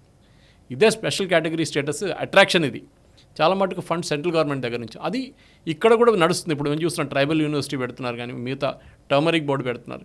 సో ఇన్వెస్ట్మెంట్ ఆంధ్ర వైపు కూడా జరగాల్సింది. ఎందుకంటే ఆంధ్రాకు ఒక హ్యాండిక్యాప్ ఉంది, వాళ్ళ దగ్గర ఒక రాజధాని లేదు. వాళ్ళకి హైదరాబాద్ ఇచ్చారు, వాళ్ళకి 10 సంవత్సరాలు మీరు ఇక్కడ ఉండని చెప్పి, ఇంకా కాలేదు, ఇంకా 6 నెలలు ఉన్నాయి. వాళ్ళు ఇక్కడ ఉండాల్సి ఉందండి. అప్పుడు క్యాపిటల్ బిల్డప్ చేసింది. కానీ అది నాయుడు గారు వెళ్ళిన తర్వాత, జగన్ వచ్చిన తర్వాత ఆ డిఫరెన్స్ ఒపీనియన్లో ఐ థింక్ వీళ్ళిద్దరు నడిమిట్లో ఉన్న ఈగో ప్రాబ్లంతో ఆంధ్ర చాలా మట్టుకు ఇన్వెస్ట్మెంట్ ఫేస్లో దెబ్బతిన్నది. వాళ్ళకు ఇండస్ట్రీస్ వచ్చిందనుకోండి చిన్న చిన్నది, కానీ ఈ లెవెల్లో హైదరాబాద్లో వస్తున్న లెవెల్లో రావట్లేదు. హైదరాబాద్లో ఉన్న బిల్డింగ్లు చూడండి, ఎస్పెషలీ మన మాదాపూర్ వైపు, గచ్చిబౌలి వైపు ఉన్న బిల్డింగ్స్ అని చూస్తే అది ఆంధ్ర వైపు లేదు అసలు. సో అది this gonna be big challenge for Jagan. ఈ క్యాండిడేట్ మార్చడం అని చాలా ఈజీ, కానీ పాజిటివ్ ఇమేజ్ కూడా తీసుకెళ్తాలని దానికన్నా పెద్ద ఛాలెంజ్ ఉండబోతుంది. అండ్ జగన్కి పొలిటికల్ ఛాలెంజ్గా నాయుడు గారు అరెస్ట్ తర్వాత ఉన్న జరిగిన పరిణామాలు మనకు అందరికీ తెలుసు. Correct sir. అయితే ఇక చివరిగా శబరిమలకి సంబంధించినటువంటి ఇష్యూ. సో మీరు కేరళకు సంబంధించిన వ్యక్తే, శబరిమలలో ఎట్లాంటి పరిస్థితులు ఉంటాయో అవన్నీ మీకు అవగాహన ఉంది కాబట్టి, ఇప్పుడు శబరిమలలో ఒక దర్శనానికి 24 గంటల సమయం పైన పడుతున్న సందర్భాలు కూడా ఉన్నాయని అంటున్నారు. చాలామంది భక్తులు అక్కడికి వెళ్ళి రిటర్న్ వస్తున్న వాళ్ళు ఉన్నారు, దర్శనం చేసుకోలేని పరిస్థితుల్లో. మనం కూడా కొంతమంది స్వాములతోటి అక్కడికి వెళ్ళిన వాళ్ళతో నేను మాట్లాడుతూనే ఉన్నాను. సో విపరీతమైన క్రౌడ్ ఉంది.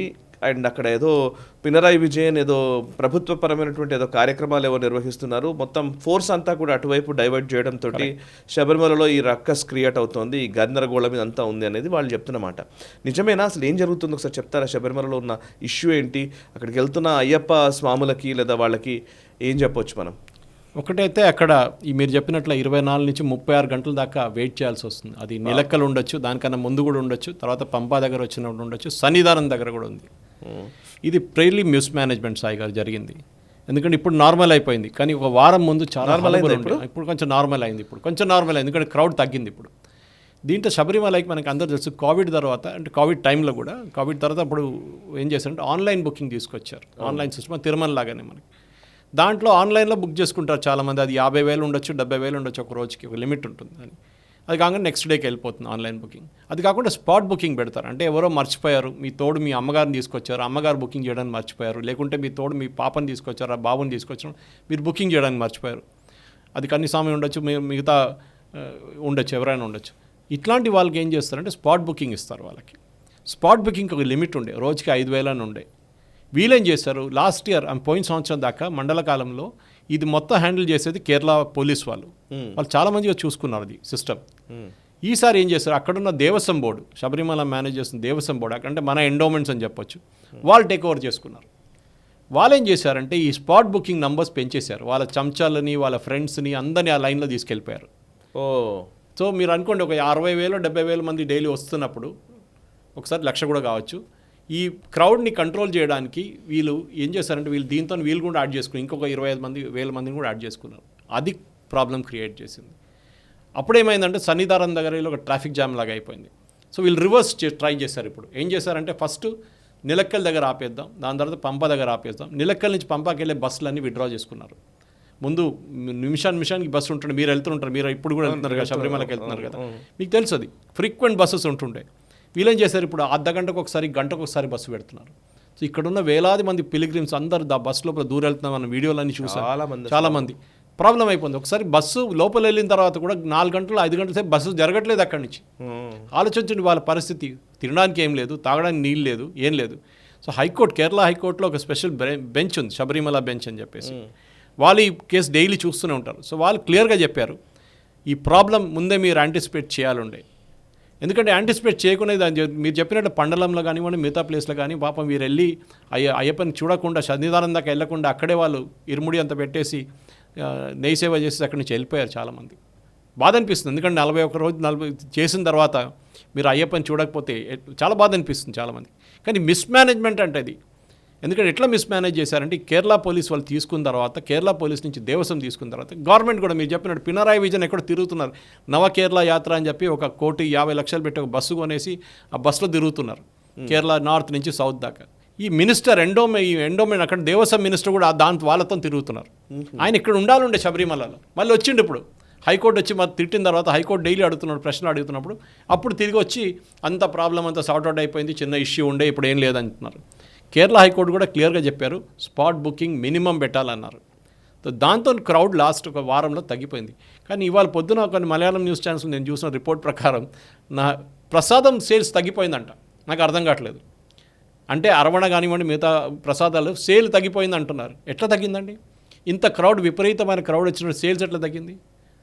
అక్కడో దీంట్లో అవకతవకలు నడుస్తుంది సాయి గారు. ఎందుకంటే ఇన్ని లక్షల కోట్ల రూపాయలు వస్తున్న ఒక టెంపుల్కి, ఒక అయ్యప్ప గుడికి ఇంత లక్షలాది మంది వస్తున్నప్పుడు మీరు బేసిక్ ఫెసిలిటీస్ అని క్రియేట్ చేయాలి. అంటే ఒక కీలకమైన విషయం సార్, ఇప్పుడు మీరు చెప్తున్న దాంట్లో అంటే చాలామందికి ఉన్న ఒపీనియన్ ఏంటంటే కమ్యూనిస్ట్ పార్టీ గవర్నమెంట్ కాబట్టే శబరిమల విషయంలో ఇలా బిహేవ్ చేస్తున్నారు, కావాలని చేస్తున్నారనే ఒక అభిప్రాయం అయితే ఉంది.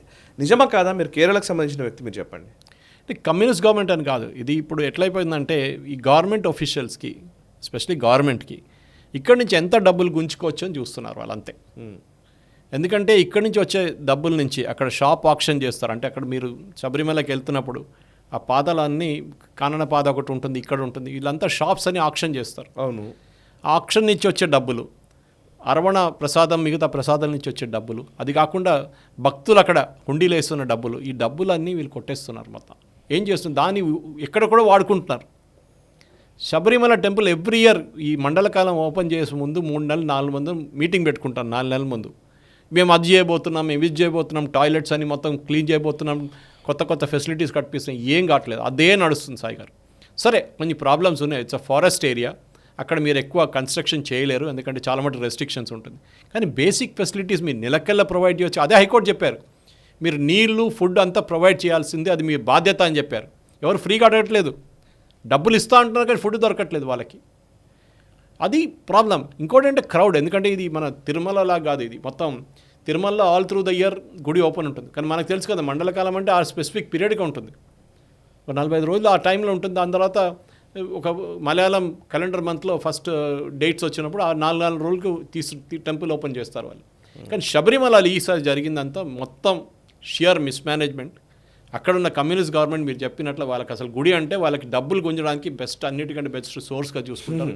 అది గురువాయూర్ ఉండొచ్చు, అది శబరిమల ఉండొచ్చు. పద్మనాభ స్వామి వాళ్ళ చేతి నుంచి బయటికి వెళ్ళిపోయింది, వాళ్ళు అక్కడేం చేయలేకపోతున్నారు ఇప్పుడు ఎక్కువ. ఓకే. కానీ ఈ శబరిమల నడిచింది, మిగతా స్టేట్స్ నుంచి వచ్చిన ప్రొటెస్ట్ కూడా చేశారు. మొన్న స్టాలిన్ వాళ్ళ చీఫ్ సెక్రటరీ దగ్గర, Tamil Nadu chief secretary, Kerala chief secretary మాట్లాడమని చెప్పారు. ఆలోచించండి, it is an insult for Kerala. ఒక చీఫ్ సెక్రటరీ తమిళనాడు నుంచి ఫోన్ చేసి మీరు మా పిలిగ్రిమ్స్ని చూసుకుంటలేరని చెప్పడానికి ఇంకేమైనా దానికన్నా పెద్ద ఇన్సల్ట్ ఏమైనా ఉంటుందండి? అంటే మీరు చెప్పినట్లు వీళ్ళకి అసలు దే డోంట్ కేర్. హిందువులు కదా వీళ్ళు ఎక్కడికి వెళ్తారని చెప్పేసి. శబరిమలకి మీకు తెలుసు నిలకల్ నుంచి పంపాకు వచ్చే బస్సు రేట్ ఎంత తీసుకుంటారు? డబుల్ తీసుకుంటారండి. ఒకసారి 3 ట్రిపుల్ తీసుకుంటారు ఫేర్స్. అదే టైంలో మిగతా రిలీజియన్స్కి ఎయిర్పోర్ట్కి వెళ్ళడానికి, హజ్కి వెళ్ళడానికి ఫ్రీ, బస్సు ఫ్రీ. ఎందుకంటే why are you doing this? మీరు రెగ్యులర్ ఫేర్ తీసుకోండి, మీరు డబుల్ ఫేర్ ఎందుకు ఛార్జ్ చేస్తున్నారు? అదే అర్థం కావట్లేదు. ఎందుకంటే పాపం ఎంత ఖర్చు పెట్టి వస్తున్నారు, ఎంత కష్టపడి హైదరాబాద్ కానివ్వండి, చెన్నై కానివ్వండి, కర్ణాటక కానివ్వండి, మిగతా ఎక్కడి నుంచో వస్తారు. అది ట్రైన్లో రావచ్చు, ఫ్లైట్లో రావచ్చు, అన్నీ చేసి వచ్చిన తర్వాత ఇంత కష్టపడి పైకి వెళ్ళిన తర్వాత అక్కడ అయ్యప్పని చూడకుండా వెళ్ళడం అనేది it's criminal thing. They should be punished. దీని తర్వాత ఆఫ్కోర్స్ ఏం జరగదు అనుకోండి, అక్కడ ఏం జరగదు కేరళలో, రాసిస్తాను, మీకు స్టాంప్ పేపర్ మీద రాసిస్తాను, ఇదే కమ్యూనిస్ట్ వాళ్ళు అంతా బాగుండి ఇప్పుడు ఆల్రెడీ చెప్తున్నారు ఇది మీడియా కుట్ర, మీడియా వాళ్ళు చేస్తున్నారు ఇదంతా, అక్కడ ఏం లేదు, ప్రాబ్లమే లేదని. అక్కడ మనం చూస్తున్నాం, ఫోటోలు చూస్తున్నాం, వీడియోలు చూస్తున్నాం, ఏం కాలేదంటున్నారు వీళ్ళు ఇట్లాంటి వాళ్ళు. సో డెఫినెట్గా ఐ థింక్ ఒక టైమ్ హెస్ కమ్, ఒక సెంట్రల్ గవర్నమెంట్ ఈ టెంపుల్ని టేక్ ఓవర్ చేయాల్సింది. కరెక్ట్. అయ్యప్ప టెంపుల్ అక్కడ మన శబరిమలలో ఉన్న టెంపుల్ని it should be taken over by central government as a central government religious institution. దాంతోనే దీనికి సొల్యూషన్ వస్తుంది. మోదీ గారు ఒకసారి చెప్పారు దీని గురించి, కానీ దాని తర్వాత యాక్షన్ ఏం జరగలేదు. ఎందుకంటే ఈ సబ్జెక్ట్ టెంపుల్స్ అనేది ఒక స్టేట్ సబ్జెక్ట్, అది మన సెంట్రల్ గవర్నమెంట్ రావాలంటే మనం అది సెంట్రల్ గవర్నమెంట్ నుంచి ఒక ఫండింగ్ రావాలి, దానికి స్పెషల్గా ఒక స్కీమ్స్ తీసుకొచ్చి, ఒక ఆర్డినెన్స్ తీసుకొచ్చి, లేకుంటే లాగా ప్రొమల్గేట్ చేసి ఇట్లాంటి గుడి తీసుకోవాల్సిందే డెఫినెట్గా. ఎందుకంటే మిస్మేనేజ్మెంట్ ప్రతి సంవత్సరం జరుగుతుంది, అది మీరు వెళ్తుంటారు, మీకు తెలుసు రెగ్యులర్. అవునవును, పర్ఫెక్ట్గా. అంటే ప్రతి సంవత్సరం ఇదే ఇష్యూ, ఏదో నడపాలంటే నడిపిస్తున్నాం అంతే అన్నట్టుగా ఉంటుంది ప్రతి ఒక్కరిది కూడా. అక్కడ ఇంకా ఇంకా ఇంకా ఇంకా దారుణం ఏంటంటే అక్కడ భోజన సదుపాయాలు కూడా ఉండవు సార్. అంటే ఉంటాయి పైన, చాలామంది దాన్ని పట్టించుకోరు అసలు, నిజానికి ఎవరు రిపోర్ట్ చేయరు, దాని గురించి ఎవరు మాట్లాడరు, కానీ ఉంటాయి, కానీ అవే తినాలి. అది చాలా దారుణంగా ఫుడ్ కూడా ఉంటుంది. చాయిస్ లేదు, వాళ్ళు చాయిస్ ఉండదు అసలు. ఎవరు 5 స్టార్ హోటల్ అడగట్లేదు, అక్కడ పెద్దదేం అక్కర్లేదు, బట్ మినిమం స్టాండర్డ్స్ మెయింటైన్ చేసేలా ఉన్నా బాగుంటుంది. అండ్ కేరళలో యాక్చువల్లీ అండ్ అక్కడ అన్నదానాలు, ఇప్పుడు నేను ఇక్కడ ఉన్న వాళ్ళతో మాట్లాడుతున్నాను, మన శబరిమల అయ్యప్ప సేవా సమాజము, అయ్యప్ప ఐక్య వేదిక, మన హైదరాబాద్ నుంచి ఉన్న వాళ్ళు కూడా, నిన్న కూడా నేను ఇద్దరు మాట్లాడుతున్నాను. అక్కడ ఎవరైనా మన భక్తులు అక్కడికి వెళ్ళిన వాళ్ళకి సరే ఏదైనా అన్నదానం చేయాలనుకున్నారనుకోండి, ఇప్పుడు మన భోజనం పెట్టాలనుకోండి, భోజనం పెట్టడానికి వసతి కూడా కల్పించట్లేదు అన్నదానం. గవర్నమెంట్ అక్కడ ఒప్పుకోవట్లేదంట. అయ్యప్ప సేవా సమితి పోయిన సంవత్సరం దాకా వాళ్ళే నడిపిస్తుండేది అంతా, అప్పుడు ఇదివరకు ఉండేది, ఈ సంవత్సరం వాళ్ళు తీసేశారు. దానికోసం దట్ ఇస్ అనదర్ రీజన్ ఈ మెస్ క్రియేట్ చేయడం. ఇప్పుడు పంబా దగ్గర ఎవరైనా వచ్చారనుకోండి, భోజనం అందరూ అఫోర్డ్ చేయలేరు, ఫుడ్ కొనుక్కొని తినాలంటే. అందరికీ తగ్గట్టుగా ఫ్రీగా భోజనం పెట్టడానికి సంస్థలు ఉన్నప్పటికీ వాళ్ళని అలౌ చేయట్లేదు. దానికి వీళ్ళని తప్పు పడుతున్నానండి. ఒక 5 సంవత్సరాల ముందు కేరళ గవర్నమెంట్ తెలంగాణ గవర్నమెంట్కి ల్యాండ్ ఇచ్చారు శబరిమలలో. అవును, అది ఏమైందో నాకు తెలియదు దాని సంగతి. కరెక్టే, అది కూడా అవును. ఏమైంది అంది, మీరు మంచిగా మీ తిరుమల ఎంత బాగా మెయింటైన్ చేస్తున్న ఆంధ్ర గవర్నమెంట్ కానీ, అది ముందు ఉమ్మడి ఆంధ్రప్రదేశ్లో కానివ్వండి, చాలా మంచిగా మెయింటైన్ చేస్తున్నారు. వాట్ ఎవర్ సెడ్ అండ్ సరే గవర్నమెంట్ ఇంటర్ఫియరెన్స్ ఉంది, అదంతా ఉంది, కానీ తిరుమలకు వచ్చే క్రౌడ్ చూస్తే చాలా బాగానే మెయింటైన్ చేస్తున్నారు. క్రౌడ్ని అట్లీస్ట్ అకామిడేట్ చేయడానికి అవకాశం డీసెంట్ ఉంది. అంటే అది ఏమీ లేకపోయినా అట్లీస్ట్ బయట అయినా సరే పడుకోవడానికి షెడ్ అయినా ఉంటుంది, అదే అంట, ఓ టాయిలెట్ అయినా ఉంటుంది, ఒకటి ఏదైనా ఉంటుంది. ఇది ఎందుకు అదే అంట, ఇన్ని కోట్ల రూపాయలు వచ్చిన తర్వాత కూడా వీళ్ళు సదుపాయాలు ఎందుకు ప్రొవైడ్ చేయట్లేదు అర్థం కావట్లేదు సాయి గారు.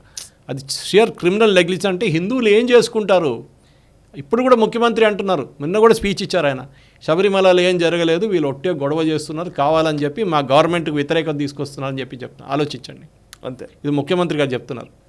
అక్కడ వెళ్ళి కొన్ని పిలిగ్రిమ్స్ని కలవని చెప్పండి, కొంతమంది అయ్యప్పని కలవని చెప్పండి, అక్కడ వెళ్ళి వాళ్ళు నోటికి వచ్చే తిడతారు వాళ్ళ పాపం, వాళ్ళు చాలా పరిస్థితి చాలా దారుణం సాయి గారు. Right sir, thank you very much Suresh Kochatla గారు. చాలా విషయాలు మనం మాట్లాడాము. రైట్, మీరు చెప్తున్నట్టుగా ఈ చర్చల్లో వస్తున్న అంశాలను బేస్ చేసుకొని, అంటే బేసికల్లీ మనం చేస్తున్న ప్రయత్నం కూడా ఇన్ఫర్మేషన్ తీసుకోవడం మాత్రమే కాదు, ఒక చైతన్యాన్ని సమాజంలో తీసుకురావాలనే ఒక ఉద్దేశం నడుస్తుంది. సో ఆ చైతన్యమైనటువంటి సమాజాన్ని వైపు అడుగులు పడతాయని నేను కూడా కోరుకుంటున్నాను sir. Thank you very much Suresh ji, మీరు చాలా వాల్యుబుల్ టైంని మొత్తం స్పెండ్ చేసినందుకు థ్యాంక్స్ అలాట్. సో చూసారు కదా, ఇది ఈ వారం నేషనల్ రౌండప్. వచ్చే వారం నేషనల్ రౌండప్లో మళ్ళీ కలుద్దాం. జాతీయ వార్తాంశాలు జాతీయవాద దృక్పథంతో తెలియజేసే కార్యక్రమమే ఈ నేషనల్ రౌండప్.